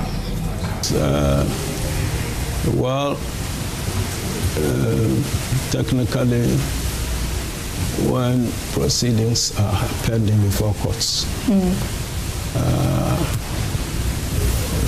public is not supposed to be commenting. Otherwise, it can prejudice the proceedings. However, I think over the years, it depends on how you comment. I don't think it was But the issue at the General Jurisdiction 10 has been ruled on. Yes, but it's before the Supreme Court. The interpretation of the Constitution. So the same matter is before a court which is yet to determine. Okay. However, so the long and short of it is, I think the best thing is to wait for the ruling of the Supreme Court. That's the final court. And then when it gives a judgment, then it's in the public domain for comment and discussion and all that. Have they decided it?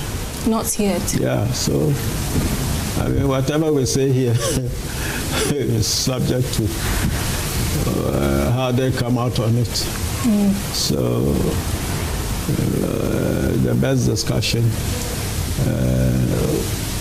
will ensue after the Supreme Court has. But the court ruling now takes effect. The orders that the court, the High Court made takes effect. So the OSP cannot continue to prosecute without authorization from the AG. Well, ordinarily, when the court gives a judgment, it's binding on the parties, unless it's set aside by the Superior Court. Long ago, there was the notion that when something is null and void, you don't need a court to intervene, you can just disregard. But over the years, even both in England, where this reasoning originated, and then in the course of our Supreme Court's functioning, they thought that that would be a dangerous cause for people. An order is made, you may not be right that it is null and void, and you start resisting and doing it, and there can be chaos. So probably because of that public policy, before I left the Supreme Court, I was on the panel where we had to move away from the old notion that when something is null and void, you can ignore it. I gave a ruling, a judgment to that effect, but subsequently, the Supreme Court as a whole took the position that it's only a court of competent jurisdiction that can set aside an order or a judgment of a court. Until that is done, it's not open to anybody to disregard it. So that's the current legal position. And so, prima facie, that is it. But if there's an appeal, affected party can apply for stay of execution. That's what the OSP has done now. So, if that is granted, then that is it. It means you can continue until the final decision. Although I wonder whether I should say that because in England, Lord Denning MR is a very famous judge, very popular in the Ghanaian legal system. He came here in 1974. He said that when a stay of execution is granted, it relates only to the court processes for enforcing it. Those are the ones state, but not any other lawful means by which you can give effect. So that is there. But of course, it doesn't include violent or illegal ways of giving effect to the order outside the court processes. So in the main, you can say that if that order is stayed, well, then that is it. Otherwise, we can continue until the final determination. But even during the pendency of the application, the order is kind of frozen. Its effect is suspended. That's the effect of a pending application, so that the decision of the pending application is not rendered nugatory. Because if what is sought to be stopped is allowed to happen already, then it will be pointless pursuing the. So that is the effect. But as the lawyers talk about the law and the position of the law, try to make sense of the ruling, there's the other angle of it where the CSOs are not so happy about the way the government is going about the Office of the Special Prosecutor, how it's handling it. They are saying that this ruling is not helping the fight against corruption. So now the cases that the OSP is handling has, as you said, has been put on hold pending the stay of application, the determination of the stay of application or stay of execution.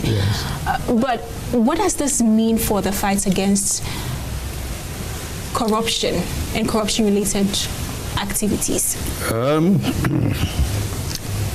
Well, there's a problem with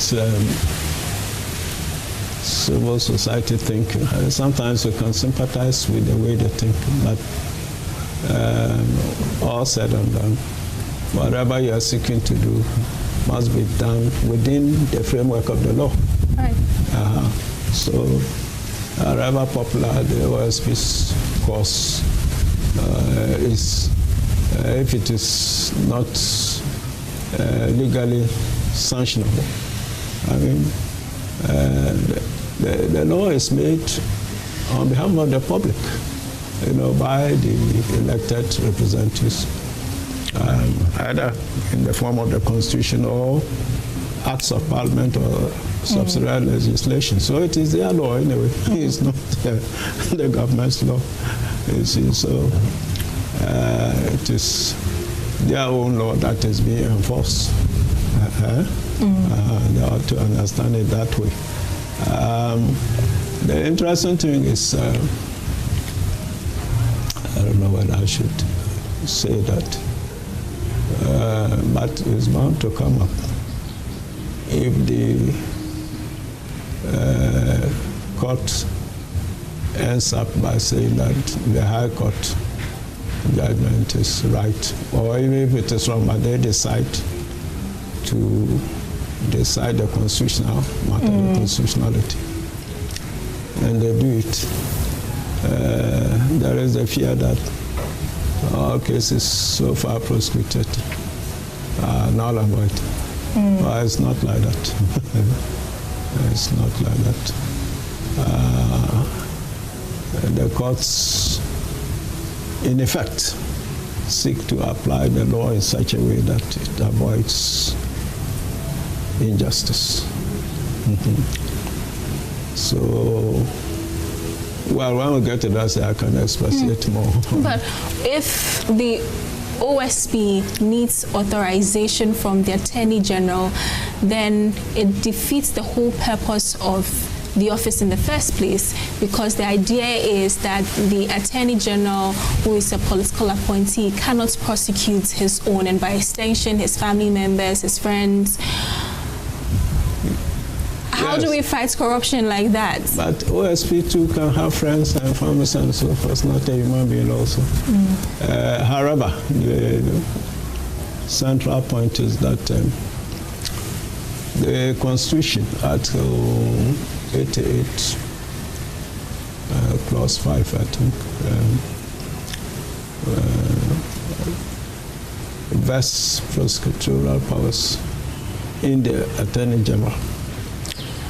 No one else, you see. But it's not so smooth sailing. You find the police prosecuting, they are not the AG, but under some older legislation, the Attorney General could delegate or authorize police officers or some other person to prosecute on his behalf. So, but it's not free from complexity. That kind of thing was probably under a military regime or an era where there was no constitution with such a provision. So people go and co-opt that line of reasoning. The question still remains whether it sits well with the current this constitutional dispensation. And assuming even the Attorney General could delegate his prosecutorial power, that's another question, because in law there's the maxim delegatus non potest delegare. In other words, a delegate cannot sub-delegate his authority. But there is a complexity. What amounts to delegation? Okay. You see, it's a tricky matter. Under administrative law, which can apply by analogy to legislation, there's no delegation unless everything, including the final decision of the matter, is entrusted to the delegate. That's what amounts to delegation under common law. So there's a complexity there. So anyway, as Article 88 stands, it's quite clear that it's only the AG who has the powers. And if you can delegate, it's another matter. It's assumed that he can delegate, but as I've explained, it's not, you have to go over a whole legal terrain, trace it historically to see whether he has the power to delegate. As I said, yes. Sometimes there's 6 states and so that they, I think Act 30, the Criminal Procedure Code, and the Law Officers Act or something. There was power to delegate there. But whether at that time there was this type of constitution enforced another thing. So you see, you find the rules, but the time at which they cropped up matters. So anyway, that's... So from what you're saying, there are several legal hurdles that we would have to overcome in order to take or to be able to give that OSP the power to prosecute. Yeah. Well, the assumptions so far by, I think, the AG is that with his authority they can prosecute. Okay. Well, as I've explained, there's not such smooth sailing legal matter. However, proceeding from there to mean that, yes, if the Supreme Court upholds the High Court's ruling, then it means the OSP can only prosecute with his authority. But as I told you, I don't know, you are not the one. Somebody else asked me. The University of Ghana, what is it, conference room, about this, and I said,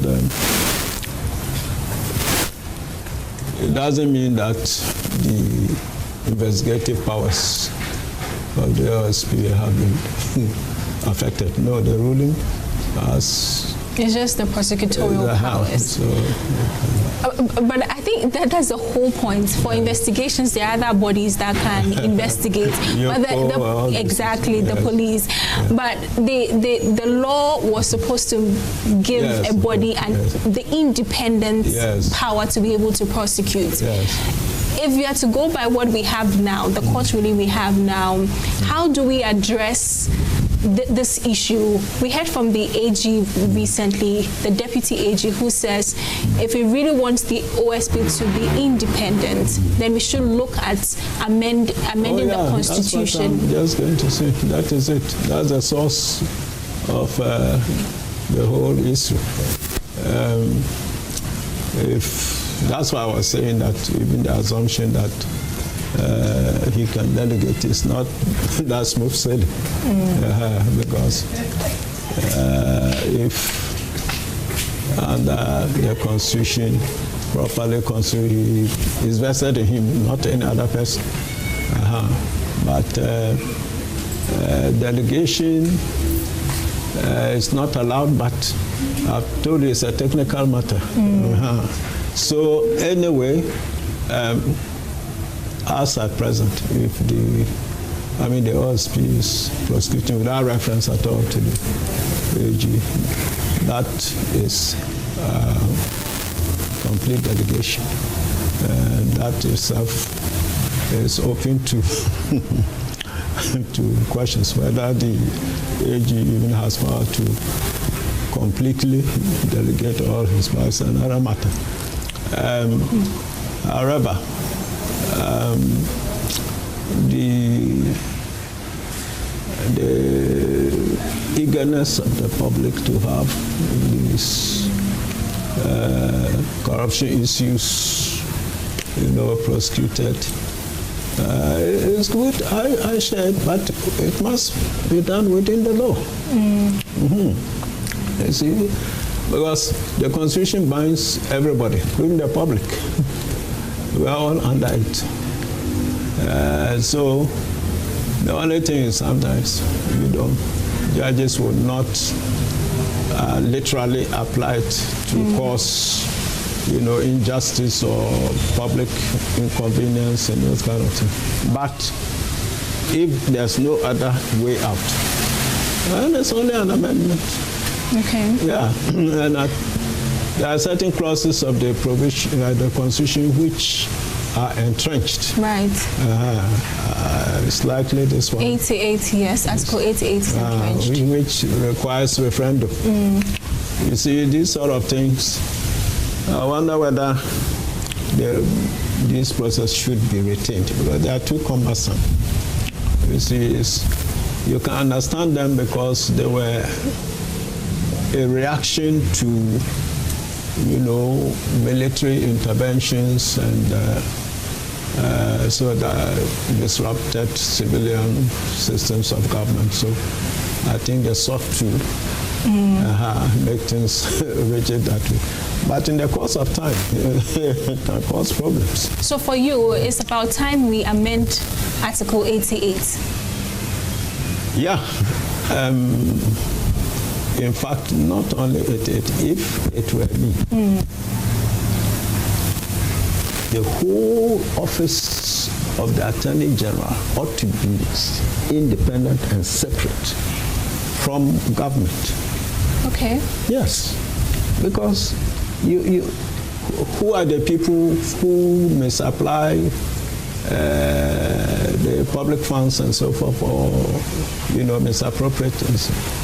It's the executive most of the time, and then the officer is under them. No, we're not. Even the Western can know, Attorney General, even the U.S. appointed by the president. And what happens is he fires him as when he likes. And if that happens, who is going to appoint the AG, the head of the AG? Yes. That's a good question. It's a matter of, that's not the only appointing office in the Constitution. And it's not every office that's appointed by the president. So thinking around, you can find some other independent body to do that. The Constitution Review Committee has finished its work. They presented the report to the president. Today I spoke to the Minister for Government Communications. He said they are yet to set up the implementation body of it, or part of it. You spoke to whom? Felix. The Minister for Government Communications. Oh, okay. He says government is yet to, or the president is yet to put together the implementation part of the review committee. in that report, they make a similar case that we should have an office, an ethics office that will look into the prosecution of corruption-related offenses. Is that something you ascribe to? An ethics office. That would be That's different from the Attorney General's office. Yes, but I can prosecute. Yes. Oh, well, why not? I mean, that is it. I mean, so that if it's truly independent, that's the trouble with those who like to play politics around governance, proper governance. If it is truly independent, that is the best for this country. So that the person proceeds on the merits of the matter, not being, hamstrung by, some other supervening powers or authorities. It's a good thing. It's a good thing. Aside from Article 88 that you speak about, yes, which other parts do you think, or provisions do you think, should be amended? Most of the powers of appointment of the crucial institutions, leaving aside the Attorney General. I mean, you look at how a Chief Justice is appointed. It's nominated by the President, and then in consultation with the Council of State, and then with approval of Parliament. These are all politicians. Where's the independence? Where's the independence? You see. And I think the Constitutional Review Committee or Commission has sought to redress that. Several decades. Yes. And I am sure this is not the first time you've heard politicians talk about the judiciary needing to be independent. The judiciary has to be independent. And there are some accusations as well. In 2020, the election petition of 2020, we had the famous unanimous FC because of the positions of the ruling of the court. Now, just recently, we heard from the minority leader, Alexander King, raise some concerns about the judiciary because one of the NPP communication officers had posted something on social media, essentially, allegedly mocking the president. He was arrested. When the case went to court for bail, the prosecution did not object to bail, but the judge saw the need to remand him. And the minority members were not too happy about it. Let me quote what he posted on social media. He said, "To all honorable judges of our courts, know that if you follow unseen, it will become part of the public record and posterity will judge you accordingly. Let politicians do their politics and simply observe." These are just excerpts of the post that he made. Are judges ever under pressure from the executive to rule in a particular way? Well, speaking personally, I have not experienced such pressure throughout my tenure. But there can be indirect pressure. How so? How so? How so? Well, humanity has several ways of achieving its purposes,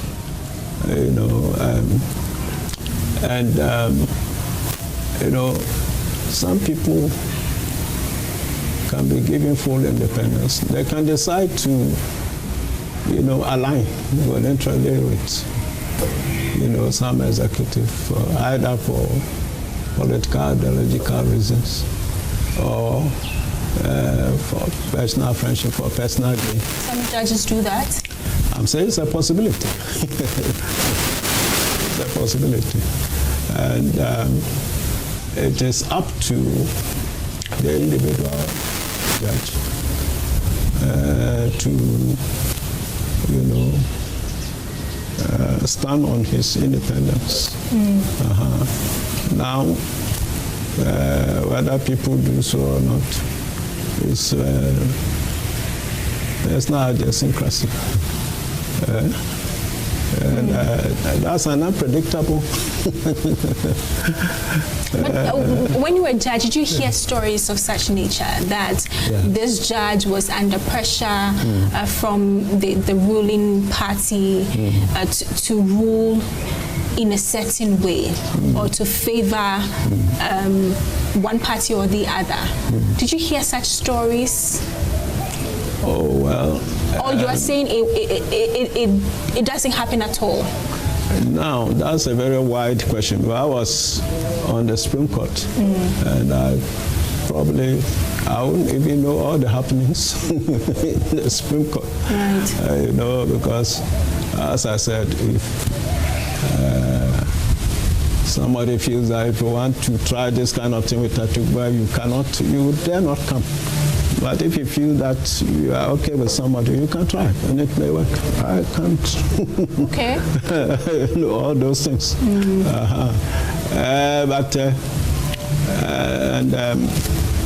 On the Supreme Court, I cannot remember a judge being under executive pressure like that. Maybe some. They have good relations with the executive, and they can tell them, oh, this thing we want to this way, if they choose to. And that's independent, idiosyncrasy. You never had, in your years of being on the bench, you never had that pressure from anywhere? Me? Yes. Me in particular? Yes, you in particular. No. Well, I mean, except in indirect ways, like an important matter, and somebody feels that, oh, this is how the executive wants it to go. We can help. People can take such positions, but that's why I say it's left to the stature of the individual, your cast of mind, your conscience, your religiosity, your home training, a whole lot of things. But as a collective body, I don't know of any instance when the court was under, what I say, direct pressure to decide left or right. No. But I can tell you that there is sense of indirect. That's say people who choose to. So that happens indirectly.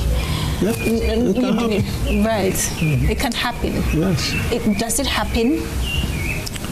Well, whether it really happens depends on the final decision of the person involved. If he decides to cooperate with the pressure, that's up to him. I can not in his mind. Right. Yeah, but you can only have some kind of trends. You feel that, hey, this problem, that's all you can feel. But it's up to you, the individual judge, to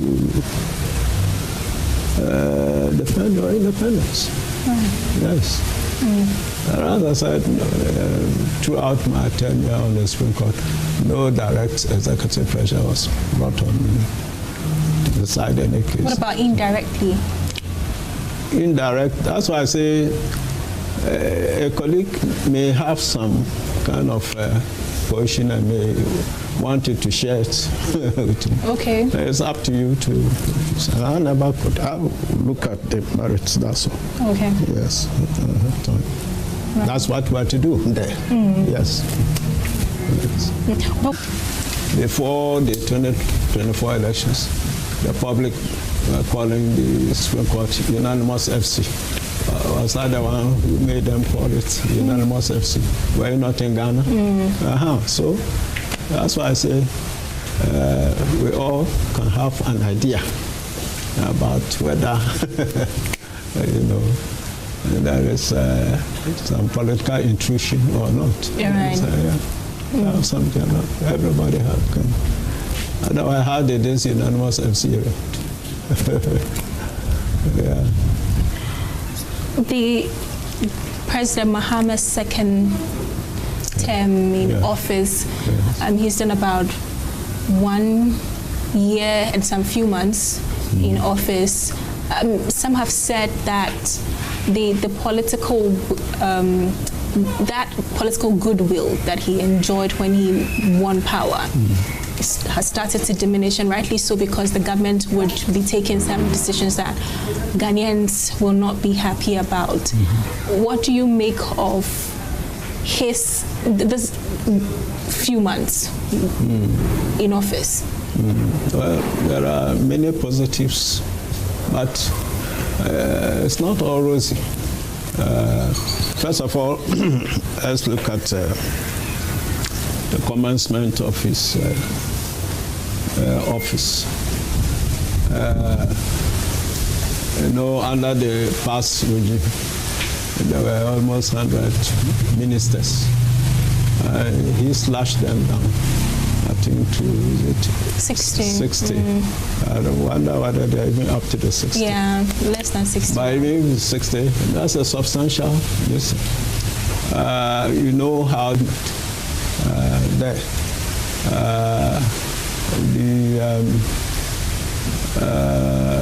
cost of living, although some say as a result of the appreciation of the power of the cedi, cost of living has eased. Those who are politically minded can take, that's the trouble with this country. You see, people should know that immersing themselves in politics is ruinous.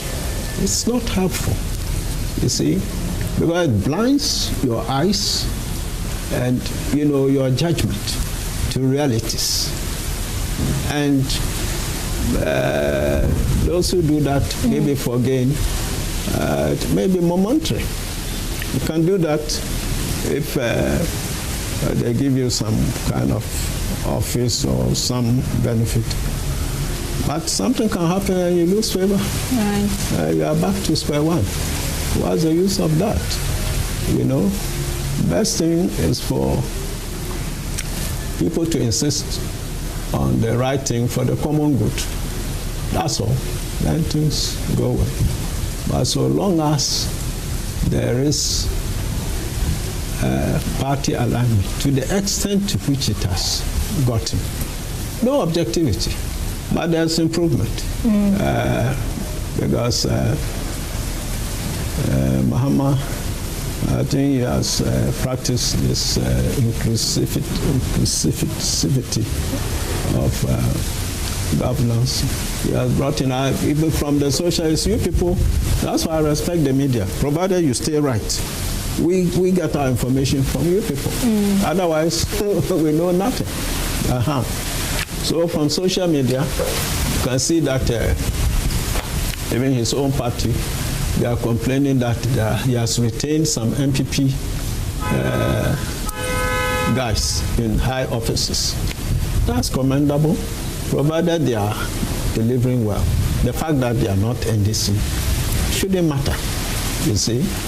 But some feel that, and they may be justified to some extent, but then it takes someone to correct the wrong, you see. Because maybe in the past government, that there was no room for that. If you are not MPP, you couldn't get in. That doesn't mean that it should be correct. But when people suffer a lot, you can have a said, no, this is what happened, it was too much, these people cannot, we too should, that type of thing. But the important thing is to correct things on a permanent basis. Then, things stand well, and people fare well. And excuse me to say this. Look, me, I don't roam, I don't go out much, but I follow events. I'm a Ghanaian. This country, things go well, can affect me. Things don't go well, can affect it. In any case, I should be concerned with the people. Now, I think that the NDC, often when they come to power, they are somehow careless about the governance system. I'm telling you this, careless. And I'll demonstrate. You are in opposition. You are fighting, hey, this part is not correct, this part is not correct, it ought to be this, we ratify. Have they done it? Huh? Look at all the, you can go through all the shoutings they made against certain things they said were not going on. Have they confronted those things headlong and corrected them properly? Which things are you talking about here? All right. For example, you are talking of, judiciary.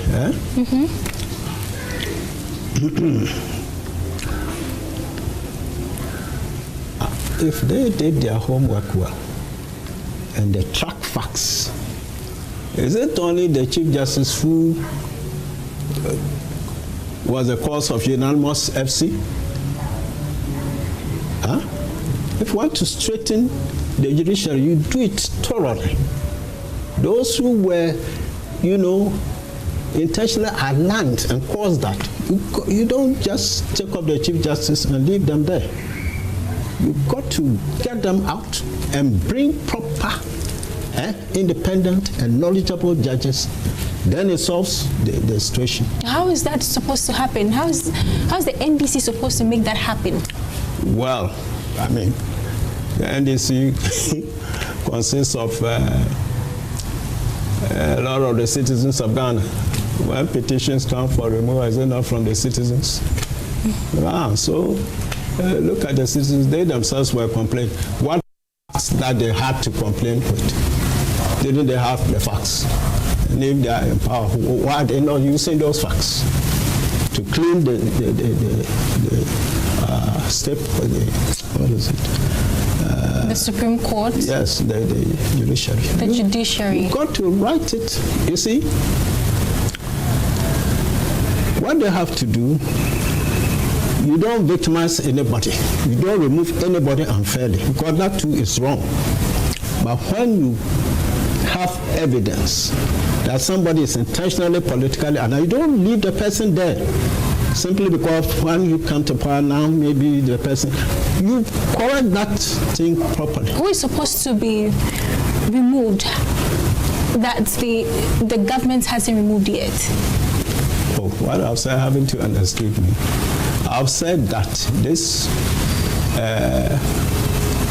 complaint about unanimous FC was not just the Chief Justice alone who was, she alone cannot be a unanimous FC. I mean, she was using some people, and some people were ready to go along with her. And if you can track that evidence consistently, I mean, you have to proceed and flush those out and bring proper people. You took the mistake. It would be wrong for them if they do that, and also bring people who are aligned to them. That is wrong. Bring independent and competent judges. A decision goes left, is on the merits. It goes right, is on the merits. And it's not easy to remove such judges because in the first place, if they are so competent, they have a reputation to protect, they won't allow themselves to be pushed politically. The decisions will be sound. And the next government that comes, I think the Constitutional Review has recommended, the Commission has recommended a ceiling. So if there's a ceiling, and you have proper justices who will be there for quite some time, you can't toy with ages. You can't manipulate. That is it. see? That's what. Now, they were shouting against the EC, what and what. They even boycotted IPAC. For a long time, said the EC was not fair. You've come. Those reasons you had, if they were sound. Now some petitions were sent and they were thrown out. Why were they? That's why I say some people are careless. If the petitions are not loaded with the proper facts, they'll be thrown out. Why do you sit down and allow porous petitions to go? But the petitions were from ordinary Ghanaians. Yes. If they look at the facts and there isn't any substance to it, why would... No. Yeah, from the other... Now, wait a minute. Okay. Before the elections, who were the people shouting that the ECU was not independent? Was it not these leaders? Didn't they have facts to that effect? And so when they come, people are trying to petition. Make sure that the petitions are loaded with the proper stuff. Do you think the EC chair should be removed? Well, I mean, I'm only saying that as a matter of principle, if they felt so strongly that this person was aligned politically, and they felt they had the facts, because you don't just get up and make an allegation in the vacuum. So we have facts, and you come to power. Where are those facts? Have they disappeared? If not, why have they not been properly used? That's what I'm saying. Okay. Yeah. Anyway. Do you think it's time for the president to reshuffle his appointees? Oh, well, I mean, it is in the media. You people have been publishing a lot about that. So you people are the best even to, because you people publish facts concerning that trend of thought. Yeah, and so it means that the media have facts which warrant that kind of thinking. And obviously, you bring a team, not all of them will perform in the same way. Some are, like me, I don't go anywhere, but the finance minister, Akufo-Addo, from social media, you are the people giving us the facts. He's performing very well. The foreign affairs minister, I think he's performing very well. I've just seen this morning from you people, the media, that there are, 10 best performing ministers also, and then others not performing, I think 5 or something else. You have the facts. Yes. So if that is so, then it means there's a need for some reshuffle, you know. Now, why is it not happening? Now, outside the ministers, you have high-ranking public officers. I think the governor of the Bank of Ghana is performing very well. Following media reportage, that's my source. He's performing very well. Nobody will say he should. If you want to compare it with what the media was publishing about what was happening some years ago, you see a vast difference, you know. So for the city to perform well, for the economy, for inflation to drop down to single digit, must be an interaction, an interplay between the governor of the Bank of Ghana and the finance minister. And so that's happening. It means they are delivering, you know. But from the ratings of the media, not everybody is up there.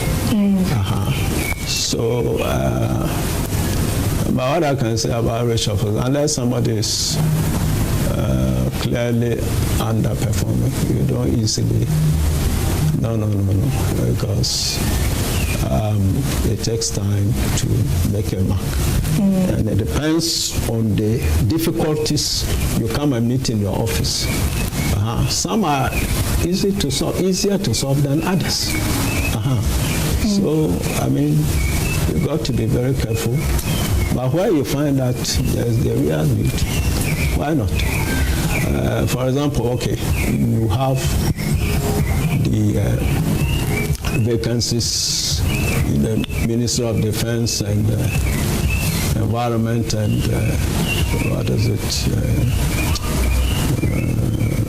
Science and something. I will give the President credit for not rushing to fill those vacancies immediately, because I mean, you've got to have feeling for those who were lost in this tragic thing. You don't just act as if they didn't matter. I know. So, but it has kept too long. People are saying so. Well, I think for some finance ministry age. I don't know finance, but I can imagine the person carrying the economy. You say you should also be in charge of defense. It's not too much. Why is it not? Why is it so difficult to, that's one of the things, I myself sometimes like that. You find that you can delay a bit, but sometimes I think the president over delays. 2020, look at the time he chose his running mate. Few months to the election. Everybody was why? You know the facts. Look, you just know the facts. And if the terrain is, I know, a political terrain. I'm not a politician, but people are jostling for. But you try to take action as quickly as possible. Right. Like that. Yeah. Yes, we are wrapping up, and I want within 2 minutes give you for your final words, and we wrap up this conversation. Yes. Yep. No, I talked about the positives. Yes. There are negatives. You said the president was so slow in... Yes, taking certain measures. Yes. Yes. And then from you, the media, well, you people know these things. In Ghana, it is said that there's a degree of truth in every rumor. Right. I know you must have heard, or he must have heard, that with recruitment into public services, certain institutions, they take money to give just some, I hear 30,000 cities, and one young man told me 60,000 in some institutions. I called somebody to send a text on these matters to the president. I said, well, if you had the evidence, you would deal with them, rascal, but as it is rumors. Assuming it's rumors, but if it is actually happening, is it not denting, is it not affecting your image, the image of your government? You have the machinery, set investigative machinery into it, and even the recruitment process, that's where the complaint comes from. And these civil society organizations too move to be part of the process so that it's transparent. Right. Move. It says that you want to have observer status. Or the president takes measures to see that the process is really transparent. But sometimes the problem comes from the politicians. What they call protocol requests. Too many, And what does it involve? Protocol, if you are putting correct people in the correct places, no problem. But it may not be like that. Allow the process to, if you advertise, that is the process. You need this qualification. And after that, you maybe write an exam or interview. Let that happen. You don't say that's the process, whereas it's not. No, it's not good. It's not good governance. All these things, they have to open their eyes, and his idea of reset agenda is correct, but make sure it works from top to the bottom. If you are alone, and some say it's the junior officers who do these things. Are they correct things? You've got to, even have informal information agents, the grassroots.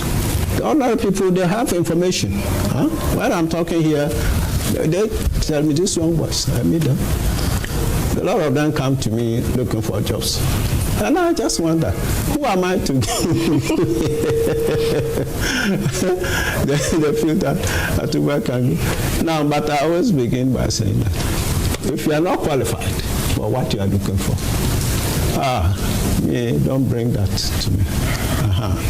But I can give you a job. People come to you for jobs, to look for jobs from you. Oh, sure, the young boys, those who know me.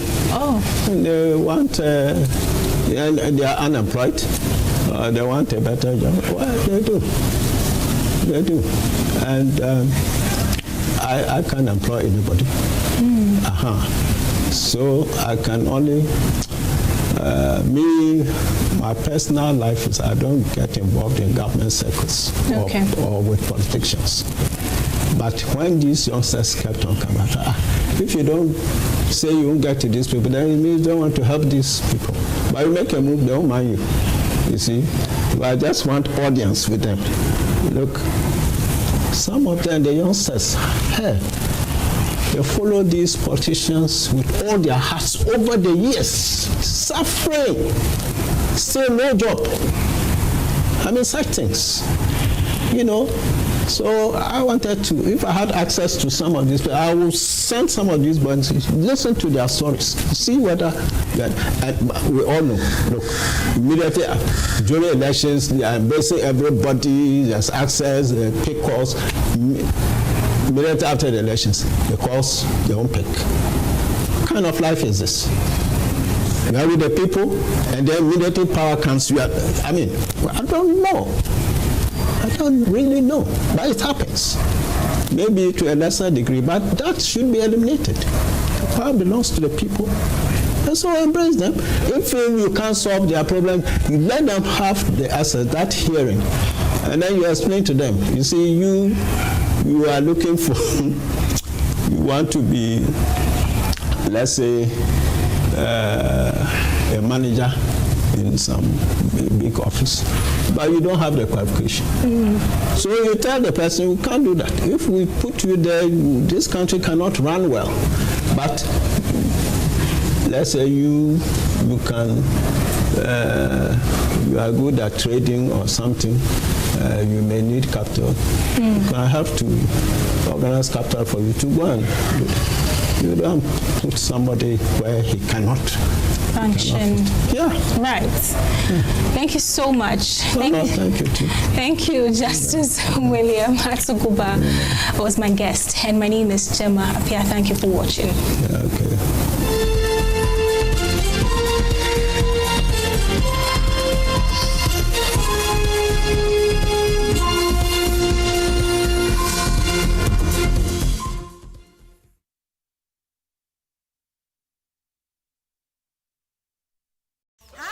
Let me share my wildlife experience with you at Safari Valley Eco Park.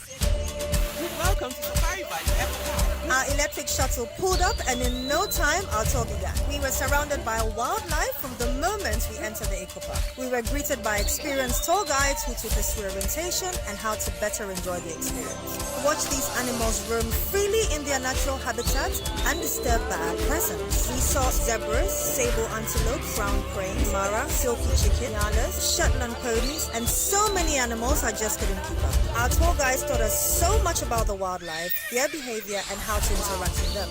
I even fed them. We also went fishing on a man-made canal. Then we took a break to have lunch in this serene environment. All this amazing experience for this price for adults? This price for teenagers. It's a bargain. As the sun began to set, it was time to go back home, but not before dinner by the campfire. It has been a thrill of a lifetime, and I can't wait till my next visit. Safari Valley Eco Park, bringing you closer to nature. Hello, my name is Pamela from Customer Service. Please revalidate your account by texting your Ghana card number to 0500,000 247. Hey, Abili, wabadim. Madam, give me the numbers behind your ATM card. I'm calling from the head office. An email was delivered across to our customers this morning.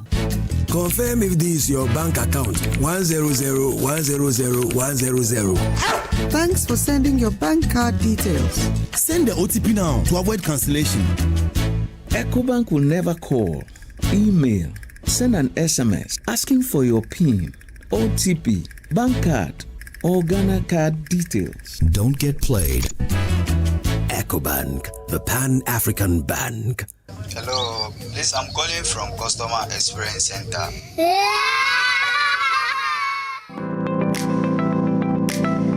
Hello everyone, welcome to the Sport Furniture, where we turn your dreams into reality with our exquisite furniture. My name is Ohima Champuma. Let's get started. These section of sofas are one of our best sellers. They are perfect for family gatherings and a cozy movie night. Here in our dining room section, you will find everything you need to host those unforgettable dinner parties. Hello. For those of you who love to work from home or just love a beautifully organized home office space, we have impressive home office furniture just for you.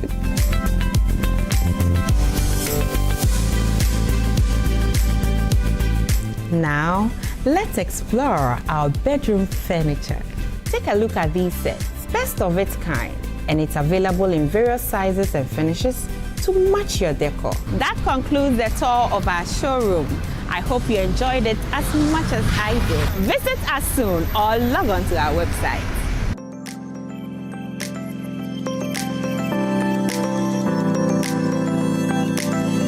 This is not just rap. This is not just lyrics. This is War on the Mic. Welcome to Beats and Bars, the ultimate rap battle competition in Ghana, where raw talents meet hungry ambition, where bars hit harder and only the strongest survive. Fanboy no they pay. Sudi agoro be best sortie o get bonnet is such a skilly. Okay, on the man, I'm another one. But reject another one. Phantom now.